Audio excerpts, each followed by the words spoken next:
Praise the Lord, ஹல்லேலூயா.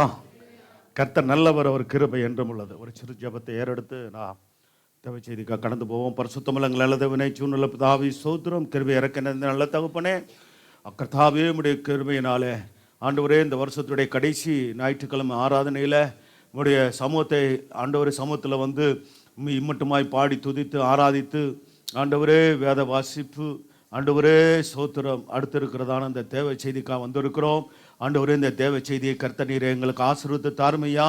ஆண்டவரே, உம்முடைய வார்த்தையை கொண்டு ஆண்டவரே நீர் எங்களோடு பேசும், என்னோடு பேசும், சபையாரோடு பேசும். என்னை மறைத்து நீர் வெளிப்படும், சிலுவையின் மறைவில் மறைத்து கொள்ளும். ஜெபங்களும் பதில் தாரும் இயேசு நாமத்தில் வேண்டிக் கொள்கிற நல்ல பிதாவே, ஆமென். ஸ்தோத்திரம். இந்த நாளில் ஒரு முக்கியமான செய்தியை தியானிக்க இருக்கிறோம். சத்துருக்கள் மேல் தாவீதின் வெற்றிகள் என்ற காரியங்களை பார்க்க போகிறோம். தாவீதுடைய ஜீவியத்தில் பார்த்தீங்கன்னா, ராஜாவான பொறுப்பாடு ஒரு இடத்துலையும் அவர் தோற்றதே இல்லை. ஆனால் சவுல் அப்படி இல்லை. சவுல் பெலிஸ்தரோடு கூட ஒரு யுத்தத்தில் சவுல் நேரடியாக ஜெயிக்கலை. அவங்க மகனாக யோனத்தான் போய் நல்ல விசுவாசத்தோடு நின்றதுனால அங்கே ஜெயம் கிடைச்சது. அடுத்து இவர் நேரடியாக போய் நிற்கும்போது பார்த்தீங்களா, கோலியாத்துக்கு முன்னாடி கூட என்ன பண்ண முடியல, சவுலால் நிற்க முடியல, பயப்படுறாரு. அவரும் அவருடைய போச்சவரெல்லாம் பயந்து நடுங்கினார்கள் என்று இருக்கிறது. ஆனால் அது பிறகு நீங்கள் பார்த்தீங்கன்னா இந்த பெலிஸ்தரோடு இருக்கிற யுத்தத்தில் சவுலும் அவருடைய 3 குமாரர்களும் யுத்தத்தில் மரித்து போனார்கள். இஸ்ரவேல யுத்த வீரர்களும் மரித்து போனார்கள் என்று பரிதாபமாக அந்த சம்பவத்தை வேதத்தில் எழுதப்பட்டிருக்கிறது. கர்த்தர் ஸ்தோத்திரம் உண்டாகட்டும். ஆகவே இந்த நாளில் 7 காரியங்கள் உண்டு. தாவீது சத்துருக்களை மேற்கொண்டு ஜெயமெடுத்தது. அது இன்னைக்கு நம்முடைய வாழ்க்கையில் எதற்கெல்லாம் அடையாளம் என்பதை அறிந்து நம்முடைய வாழ்க்கையிலும் இப்படிப்பட்டதான ஆவிகள் ஸ்தோத்திரம், அந்த 7 விதமான ஆவிகள் நமக்கு விரோதமாக போராடுகிறது, சத்துருக்கள் போராடுகிறது. அந்த ஆவிகளை நாம் புது வருஷத்தில் போகிறதுக்கு முன்பாக அவைகளை நாம் மேற்கொண்டு ஜெயமெடுத்து புதிய வருஷத்தில் பிரவேசிப்போமாக. ஹல்லேலூயா. அதுதான் அந்த நாளிலே நாம் தியானிக்க இருக்கிறோம். கர்த்தர் ஸ்தோத்திரம் உண்டாகட்டும். 1 சாமுவேல் 17ஆம் அதிகாரம் நீங்கள் 40லேருந்து 51 வசனங்கள் இருந்தாலும் அதில் எல்லா வசனங்களையும் நம்ம தியானிக்க நமக்கு நேரம் இல்லை. சரி, கர்த்தர் ஸ்தோத்திரம் உண்டாகட்டும். சரி, வாசிங்களேன். 1 சாமுவேல் 17ஆம் அதிகாரம் 40லேருந்து 11 வசனங்கள் வாசிக்கலாம். யாரு? ஸ்தோத்திரம், தாவீது சிறுவன். ஆனால் அதுக்கு முன்னாடி சாமுவேல்னால அபிஷேகம் பண்ணப்பட்டுட்டார். அப்போ அபிஷேகத்துக்கு எந்த அளவுக்கு வல்லமை இருக்குன்னு நீங்கள் பார்க்கணும்.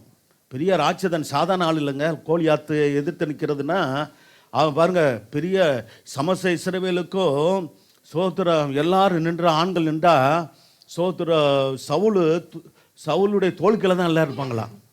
அவ்வளவு பராக்கிரமசாலியாக, நல்ல ஹைட்டு, நல்ல பாடி, அப்படிப்பட்டவர் தான் முதல் ராஜாவாகிய தேவன் தெரிந்து கொண்டவர். ஆனால் அதுக்கு நேர்மாறாக பார்த்தீங்கன்னா தாவீது யார்? ஆள் நார்மல் தான். அவருக்கு சோத்திரம். ஆனால் கர்த்தர் உயரம் குறைந்தவங்க, உயரம் கூடினவங்க, சோத்திரம் நல்ல பாடியஸ்தர்கள் அல்லது கலர் குறைவு இதெல்லாம் பார்க்கறதில்ல. கர்த்தர் மனுஷன் முகத்தை பார்ப்பான், கர்த்தரோ இருதயத்தை பார்க்கிற தேவன். ஹல்லேலூயா. சரி, வாசிங்கள். பாருங்க, சோத்திரம் 5 கூழாங்கற்கள் அப்படின்னு சொல்லும்போது, அந்த 5 கூழாங்கற்களை குறித்து சொல்லும்போது அது தேவனுடைய நாமத்துக்கு இதாக சொல்லுவாங்க. சோத்திரம். குறிப்பாக நீங்கள் பார்த்தீங்கன்னா அவருடைய நாமம் அதிசயமானவர் இல்லையா? ஏசாயா 7ஆம் அதிகாரம் அந்த வசனத்தை 9ஆம் வசனத்தை வாசிங்க. 9:6 நமக்கு ஒரு பாலகன் பிறந்தார். பார்த்தீங்களா? கிறிஸ்துமஸ் நாளில் இதை நம்ம இந்த வசனங்கள்லாம் தியானிச்சிருக்கோம். நமக்கு ஒரு பாலகன் பிறந்தார். பாலகனாக இயேசு பிறந்தார்ன்ற அர்த்தம். நமக்கு ஒரு என்ன குமாரன் கொடுக்கப்பட்டார்? தேவகுமாரன் கொடுக்கப்பட்டார். ஹல்லேலூயா. தேவகுமாரனாகிய கர்த்தர் இயேசு நமக்கு கொடுக்கப்பட்டார். கர்த்தத்துவம், ஆமாம், அவர் சாதாரணமானவர் இல்லை, கர்த்தத்துவம் உடையவர். அப்போ தேவத்துவம் உடையவர், தெய்வீகத்தன்மை உடையவர்னு அர்த்தம் அந்த வசனத்துக்கு, அந்த வார்த்தைக்கு. அடுத்து 1 அவர் நாமம் அதிசயமானவர். 2 ஆலோசனை கர்த்தா. 3வது வல்லமையுள்ள தேவன், நித்திய பிதா, சமாதான பிரபு எனப்படும். 5 கூழாங்கலுக்கு அடையாளமாக ஆண்டவருடைய நாமம் அதிசயமானவர், ஆலோசனை கர்த்தர், வல்லமையுள்ள தேவன், நித்தியபிதா, சமாதான பிரபு. என்ன போடும், 5 கற்களை எடுத்து வச்சாலும் ஒரே ஒரு கல்லை வச்சு தான் அடிச்சார். அல்லேலூயா, வல்லமையுள்ள தேவன். அல்லேலூயா, நம்முடைய தேவன் யாரு? வல்லமையுள்ள தேவன் என்ற அந்த ஒரு காரியம்தான் சோதர தாவீது கோலியாத்தை மடங்கடிக்க வைத்தது. சரி, அந்த சம்பவம் வாசிங்க, நல்ல ஒரு பகுதி. அது ரெண்டு பகுதியில் வரும் சோதரம். அந்த சம்பவம் முழுவதும் நீங்கள் வாசிங்கன்னா முதல் பகுதி ஆமாம், இந்த 17 அடுத்து 18வது அதிகாரம் வரைக்கும் வருமா சோதரம். சரி, இது நம்ம 40லேருந்து 51 வரைக்கும் வாசித்தா போதும். வாசிங்க. மேய்ப்பைக்குரிய தன்னுடைய அடைப்பையிலே போட்டு பிடித்து கொண்டு அப்போ எப்படி அந்த தைரியம் வந்தது அப்படின்னா, கர்த்தர் தன்னோடு இருக்கிறார், கர்த்தர் தனக்கு ஜெயம் கொடுப்பார். சோத்திரம். ஏன்னா சோத்திரம், தாவீதுக்கு இருந்த அந்த வைராக்கியம், தேவன் மேலே இருந்த வைராக்கியம் தான் தேவனுக்காக செயல்பட வைத்தது. இன்னைக்கு நாம் தேவனுக்காக வைராக்கியம் உடையவர்களாய் நாம் இருக்கணும். அல்லேலூயா, சோத்திரம். வாசிக்கலாம். கிட்டி வந்தான். அன்னைக்கு அப்படி இருப்பாங்க, ஆயுததாரின்னு சொல்லுவாங்க. அதை சோத்திரம், அவன் தான் ஆயுதங்களை வச்சிருப்பான், ஈட்டியை வச்சிருப்பான், சோத்திர வாளை வைத்திருப்பான், பட்டயம் சோத்திர கூடவே இருப்பான். அந்த நாட்களில் எல்லா ராஜாக்களுக்கு உண்டு, இப்போ தளபதிகளுக்கும் உண்டு, அப்படி வச்சுருப்பாங்க. மற்றபடி போர் வீரர்கள் அவருக்கு தனித்தனியாக என்ன பண்ணுவாங்க, ஆமாம் சோத்திர அந்த வாள் அதை வைத்திருப்பார்கள், கேடகம் வைத்திருப்பார்கள், இதெல்லாம் உண்டு. சோத்திரம். அவனுக்கு முன்னாக நடந்தான். அடுத்து பிலிஸ்தன் சுற்றி பார்த்து தாவீதை கண்டு அவன் இளைஞனும் இருந்தபடியால் அவனை அசட்டை பண்ணினான். அல்லேலூயா, சோத்திரம். பார்த்தீங்களா, தாவீதை அசட்டை பண்ணுறான். சோத்திரம். அசட்டை பண்ண பிற்பாடு என்ன நடக்குது அடுத்து பார்த்து பார்த்தீங்களா, சோத்திர தடிகளோடு என்னிடத்தில் வர நான் நாயா அப்படின்னு தாவீதை பார்த்து சொல்கிறான். அடுத்து என்ன செஞ்சான் பாருங்க, அவன் தன் தேவர்களை கொண்டு சில ஆட்கள்லாம் அப்படி தான் உலகத்தார் பார்த்தீங்கன்னா, ஆமாம், அவங்க சாமி மேலெல்லாம் என்ன பண்ணுவாங்க, ஆமாம் சோத்திரம் சொல்லி உனக்கு அந்த மாதிரி பண்ணிடும், இந்த மாதிரி பண்ணிடலாம் மிரட்டுவாங்க. சில இடங்கள்லாம் அப்படி உண்டு சோத்திரம். ஒரு சிலர் அவங்களே சொந்தமாகவே என்ன பண்ணுவாங்க, ஒன்று அவன் பாரு ஊழியத்தில் இல்லாமல் பண்ணிடுவேன், அப்படி பண்ணி அப்படிலாம் சொல்கிறதெல்லாம் கேள்விப்படுறோம். பார்த்தீங்களா, ஆமாம் சோத்திரம். அப்படிலாம் அங்கங்கே எழும்பி செயல்படுறவர்கள் உண்டு. ஆனாலும் கூட அவங்க மனுஷர்களை கர்த்தர் மேற்கொள்ள விடுகிறது இல்லை, கர்த்தருடைய பிள்ளைகளை. அல்லேலூயா, மனுஷர்கள் கர்த்தருடைய பிள்ளைகள் மேலே மேற்கொள்ள தேவன் அனுமதிப்பதில்லை. அதான் உண்மை. தாவீதை சபித்தானா பார்த்தீங்களா, தேவனுடைய மனுஷனை, அபிஷேகம் பெற்ற மனுஷனை சபிக்கிறான். சரி, அடுத்த வசனம்.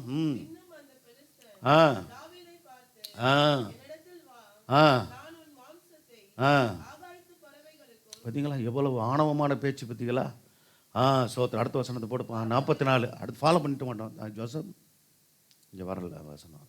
பின்ன அந்த பிலிஸ்தன் தாவீதை பார்த்து, என்னிடத்தில் வா, நான் உன் மாம்சத்தை ஆகாயத்து பறவைகளுக்கும் சொன்னானே, நடந்துச்சா? கடைசியில் அவனுக்கு தான் இந்த நிலமை வந்துச்சு. யாருக்கு? கோலியாத்து யாருக்கு எதற்கு அடையாளம் தெரியுமா? பிசாசு, சாத்தானுக்கு அடையாளம். அதை தான் நம்ம பார்க்க போகிறோம். சரி, வாசிக்கலாம். அடுத்த வசனம்.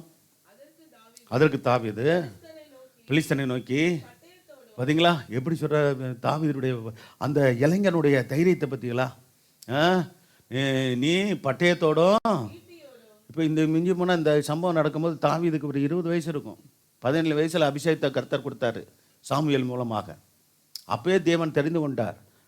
சவுலுக்கு அடுத்த ராஜா யார் தான்? அவன் குமாரனர் ஒருவரும் இல்லை. யார் தான் ராஜா? ஈசாயின் குமாரனாகிய தாவீது தான் ராஜா என்பதை கர்த்தர் முடிவு பண்ணி மூத்த ஊழியராகிய சோதர தீர்க்கதரிசியாகிய சோதரம் சாமுவேலை கொண்டு கர்த்தர் அந்த சோதரம் அதற்கென்று பிரித்தெடுத்து விட்டார். சரி, வாசிக்கலாம். நீ பட்டயத்தோடு 2வது ஈட்டியோடும் கேடகத்தோடு என்னிடத்தில் வருகிறான், நானோ நீ நிந்தித்தல்ல. இஸ்ரவேலுடைய எப்படி ஒரு தைரியமான ஒரு விசுவாச வார்த்தை பார்த்தீங்களா? நானோ நீ நிந்தித்த இஸ்ரவேலுடைய இராணுவங்களின் தேவனாகிய சேனைகளுடைய கர்த்தரின் நாமத்திலே உன்னிடத்தில் வருகிறேன். அல்லேலூயா, ஆமாம், இன்னைக்கு கூட நம்ம ஜெபத்தில் அப்படி சொல்லணும். ஆண்டவரே, நமக்கு ஒரு சேனை உண்டுங்க. ஹல்லேலூயா. பரலோகத்தில் இருக்கிற தேவனுடைய சேனை நமக்காக உண்டு. ஹல்லேலூயா. ஆமாம், கர்த்தர் சோதரம் உண்டாடு. தூதர் சேனையை வச்சிருக்கிறார் கர்த்தர். அப்போ பாருங்க, அது இன்னும் சொல்ல போனால் இஸ்ரவேலுடைய இராணுவங்களின் தேவனுடைய சேனைன்னு சொல்கிறார். ஒன்று இஸ்ரவேல் ஜனங்களை, இந்த யுத்த வீரர்களை இராணுவ சேனை என்று சொல்லுவாங்க. அப்போ கர்த்தரி நாமத்தில், அதான் பாருங்க அந்த நாமம், நம்ம 5 நாமத்தை நம்ம பார்த்தோம். அப்போ வல்லமையுள்ள தேவன் என்று அந்த கர்த்தரி நாமத்தில் தான் ஜெயம் எடுத்தார். உன்னிடத்தில் வருகிறேன், இன்றைய தினம் எப்படிப்பட்ட விசுவாச வார்த்தை பார்த்தீங்களா? அப்படிப்பட்ட இன்னும் சம்பவம் நடக்கலை, அவனை வீழ்த்தலை. சோத்திர கர்த்தர் முன்னே என் கையிலே ஒப்பு கொடுப்பா. இது பாருங்க, வார்த்தைக்கு வார்த்தை அப்படியே நிறைவேறிச்சு. நானும் உன்னை கொண்டு பிலிஸ்தனாகிய, அவன் யாருன்னு கேட்டால் சாதாரண மனுஷன் இல்லை, சாதாரண ஹைட்டு பாடி அப்படிலாம் இல்லை. அவன் ஒரு ராட்சதனுங்க. சோத்திரம், அவனு 10 அடி இருந்தானா. எப்போ இங்கிறது கீழே இருந்து எடுத்துட்டா அங்கே இடிக்கும். எங்கே அப்பனா எவ்வளோ உயரமாக இருக்கிறான் பாருங்க, இந்த செவ்வறு உயரம், அப்படி உயரம். சோத்திரம், அவனுடைய கட்டுளுடைய அகலமெல்லாம் சொல்லப்பட்டிருக்கு. வீட்டில் போய் வேலை பார்த்துக்கொள்ளுங்க. சோத்திரம், ஆமாம், 10 முழமா 10 அடியா, அவ்வளோ ஹைட்டு. அவன் அன்னைக்கு ராட்சதர்கள் இருந்தார்கள், உண்மைதான். ஆனால் இப்போ ஒரு காலத்துக்கு பிற்பாடு ராட்சதர்கள் அழிந்து போனாங்க. சோத்திரம், வேதத்தில் இருக்குது ராட்சதர்கள் இருந்தார்கள் என்றெல்லாம் இங்கே இருக்கிறது. பழைய ஏற்பாட்டில் நீங்கள் பார்த்தீங்கன்னா, புதிய ஏற்பாடு காலங்கள்லாம் அதெல்லாம் இல்லை, 2000 வருஷமா இல்லை. சரி, வாசிக்கலாம். பாருங்க, சோத்திரம், உன் தலையை பாருங்க. சோத்திரம், அப்போ கல்லை வச்சு நீ அடித்தது மட்டும் இல்லை, சுழட்டி சோத்திரம் விழுந்து செத்து போனான்னு தெரியுது. ஆனாலும் கூட சோத்திரம், அவன் கழுத்தை தலையை வெட்டி எடுத்தது யாருடைய பட்டயத்தை வச்சு வெட்டினாப்புல? அவனுடைய பட்டயத்தை எடுத்து அவனை வெட்டி. சோத்திரம், வாசிக்கலாம். செல்லினுடைய பாளையத்தின் பிள்ளைகள் இன்றைய தினம் ஆகாயத்து பறவைகளுக்கும் பூமியின் காட்டு மிருகங்களுக்கும் கொடுப்பேன். அதனால் இஸ்ரவேலின் தேவன் ஒருவர் உண்டென்று பூலோகத்தோரை எல்லாரும் அறிந்து கொள்வார்கள். ஆமென், ஹல்லேலூயா. எப்பேற்பட்ட விசுவாச வார்த்தை பாருங்க. கர்த்தர் சோதரம். அடுத்து மீதி வசனங்கள்.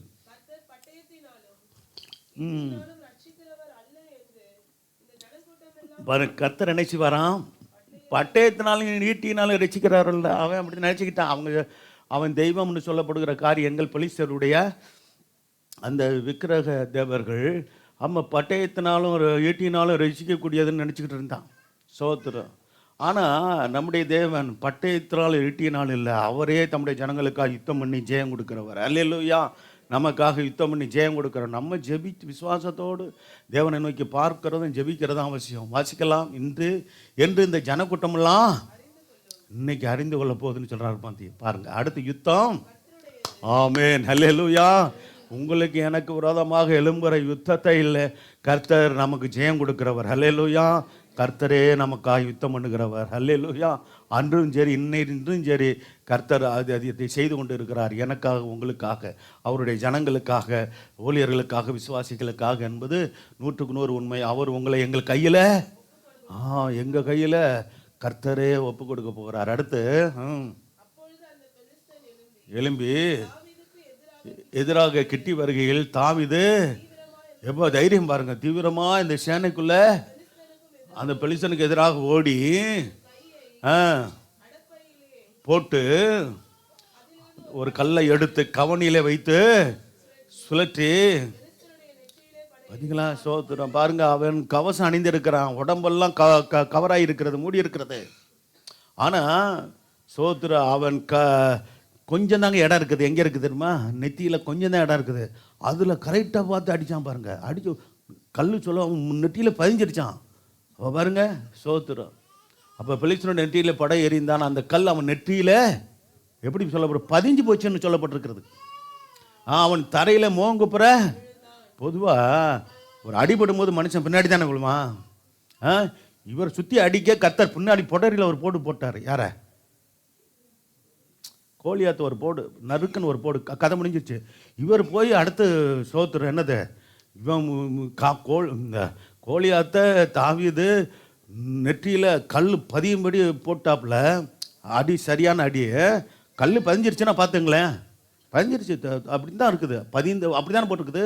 பதிந்து போன நெற்றியில் அந்த கல் பதிந்து போனதுனால் அடித்து கீழே கல் விழல, பதிஞ்சிருச்சு உள்ள, அப்படியே பதிஞ்சிருச்சு. அவன் தரையில் முகப்புற. ஆமாம், எப்போதுமே ஒரு நெற்றியில் தட்டப்படும் போது பின்னாடி தான் விழுவாங்க, இவன் முன்னாடி விழுந்தான் பாருங்கள். அதான் சொல்லுவாங்க சோத்திரம். அப்போ கர்த்தர், இந்த யுத்தம் யாருடையதுன்னு சொல்லி தாவீது சொன்னார் முன்னாடி, கர்த்தருடையது. ஆமாம், முகங்குப்புற விழுந்தான். அடுத்த வசனம், இவ்விதமாக தாவீது ஒரு கவனினாலும் ஒரு பெலிஸ்தனை மேற்கொண்டு அவனை கொண்டு போட்டான். தாவீதின் கையில் இல்லாது இருந்தது. அப்புறம் என்ன ஆச்சு? சோத்திரம். பெலிஸ்தன் அண்டையில் ஓடி அவன் மேலே பாருங்க சோத்திரம். அந்த நாளுக்குள்ளே சத்ரு மேலே ஜெயம் எடுக்கிறதுக்கு அடையாளமாக என்ன பண்ணுவாங்கன்னா, மேலே ஏறி நிற்பாங்க, அல்லது காலத்துக்கு என்ன நிற்பாங்க, தலையில் அமுக்குவாங்க, இல்லாட்டி நெஞ்சில் போட்டு மிதித்து சோத்திரம் உண்மையில் நான் ஜெயம் எடுத்தேன் அப்படின்னு சொல்லி சொல்கிறது உண்டு அந்த நாட்களில். அவன் பட்டயத்தை எடுத்து உருவி அவனை கொன்று அதனாலே அவன் தலையை என்ன செஞ்சான், வெட்டி போட்டான். பெரிய ராட்சதன், பெரிய வீரன். அவனுக்கு முன்னாடி ஒருவர் நிற்க முடியாமல் சவுல் முதற்கொண்டு எல்லாம் பயந்து ஓடுறாங்க. அப்படி எத்தனை நாள் வந்து பயமுறுத்திக்கிட்டு இருந்தான் தெரியுமா? ஒருத்தனை வரவிடுங்க, அவன் ஜெயிச்சிட்டானா நாங்கள் உங்களுக்கு அடிமை, நான் ஜெயிச்சிட்டா நீங்களாம் எங்களுக்கு அடிமை அப்படின்னு சொல்கிறான். அப்போ எவ்வளோ தந்திரம் பாருங்கள், பிசாசின் தந்திரம். சோத்துரும். சரி, அப்போ இந்த பார்த்தீங்கன்னா தொடர்ந்து நீங்கள் பார்த்தீங்கன்னா கோலியாத்தியனை பயமுறுத்தலாம். அவன் தாவீதை சபித்தது மட்டும் இல்லை, இஸ்ரவேலின் தேவனையே தூசித்தான் இருக்குது. அடுத்து இஸ்ரவேலின் ஜனங்களே அந்த சோத்திரம் இஸ்ரவேலின் சேனையை அவன் தூசித்தான் இருக்குது. நீங்கள் வீட்டில் போய் வாசித்து பார்த்துக்கொள்ளுங்க. சோத்திரம் 1 சாமுவேல் 17ஆம் அதிகாரம் 8லிருந்து 11 வசனத்தை வாசிங்க.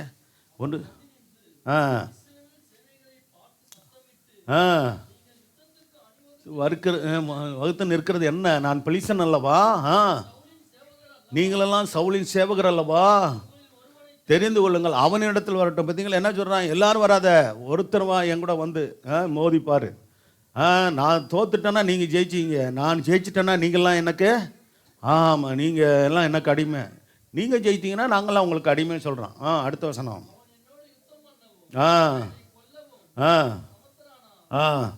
நாங்கள் உங்களுக்கு வேலைக்காரராக இருப்போம்.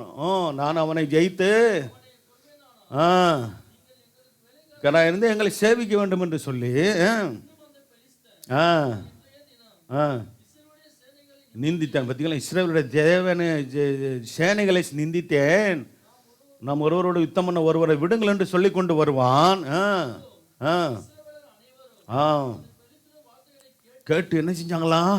கலங்கி மிகவும் பயப்பட்டார். பார்த்தீங்களா, அந்த வார்த்தையை கொண்டு இன்றைக்கும் பிசாசு செய்கிறான். என்ன செய்கிற காரணம் தெரியுமா? தேவனுடைய பிள்ளைகளுக்கு விரோதமாக, சபைக்கு விரோதமாய், ஊழியத்துக்கு விரோதமாய், ஊழியக்கார குடும்பத்துக்கு விரோதமாக, விசுவாசிகளுக்கு விரோதமாக என்ன செய்கிறான் தெரியுமா? வார்த்தைகளை பயமுறுத்துகிற வார்த்தைகளை சொல்லி பயப்படுத்துகிறார். அப்படிப்பட்ட பாருங்க சோத்திரம், அவங்களால் அப்படியேப்பட்டவர்களால் ஆட்கொள்ளப்பட்டவங்க உலகம் முழுவதிலும் பார்த்தீங்கன்னா பயமுறுத்துறது தான் அவங்களுடைய சோத்திர ஒரு லெக்காக வைத்திருக்கிறாங்க. பயமுறுத்திட்டாங்கன்னா பயந்துருவாங்க, பின்வாங்கி போயிடுவாங்க. சோத்திரம் அப்படிலாம் நினைத்து செயல்படுகிற ஆட்கள் உண்டு. சரி, வாசிக்கலாம். 11 வரைக்கும் வாசித்தாச்சு. அடுத்து பார்த்தீங்கன்னா 16 வசனம்.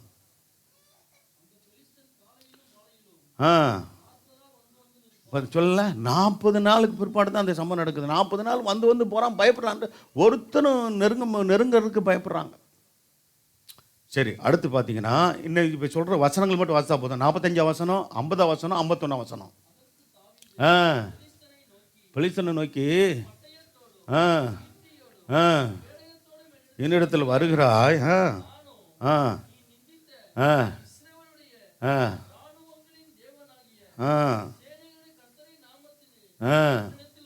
பார்த்தீங்களா சோத்தர். அப்போ ஏற்கனவே வாசித்தோம். இப்போ 50 வசனம் கூட முக்கியமாக வாசிக்கலாம். இவன் தாவீது ஒரு கவினா. இன்னொரு வார்த்தை இருக்குது. அவன் தாவீது சொல்கிறாரு, நீ நிந்தித்த என்னது சோத்திர என் தேவனை நீ நிந்தித்தன்னு சொல்கிறாரு. கர்த்தர் சோத்து. அந்த வசனம் எங்கே இருக்குது? ஒரே ஒரு வசனம் மட்டும் நம்ம அந்த வாசித்தா இப்போ முக்கியமான ஒரு காரியங்கள் வந்துடும். வாசிப்பா. 26 வசனம். தன்னண்டையில் நிற்கிறவர்களை பார்த்து இந்த பெலிஸ்தனை கொன்று என்ன செய்யப்படும்? ஜீவனுள்ள தேவனுடைய ஆ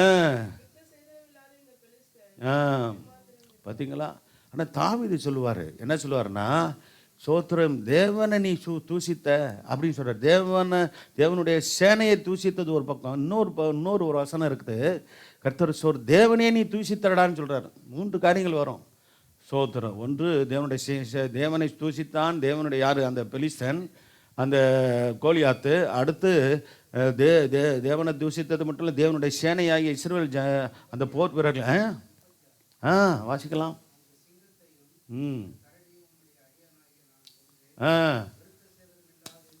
இந்த வசனம் தான்.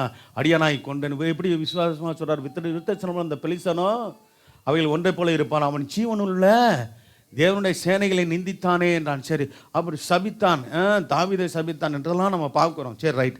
நீ வீட்டில் போய் அந்த முழு பகுதியும் பாருங்கள். அது பெரிய ஒரு பகுதி. இந்த பகுதி அடுத்து ஒரு 3 பக்கம் அந்த சம்பவம் வரும் முக்கியமாக.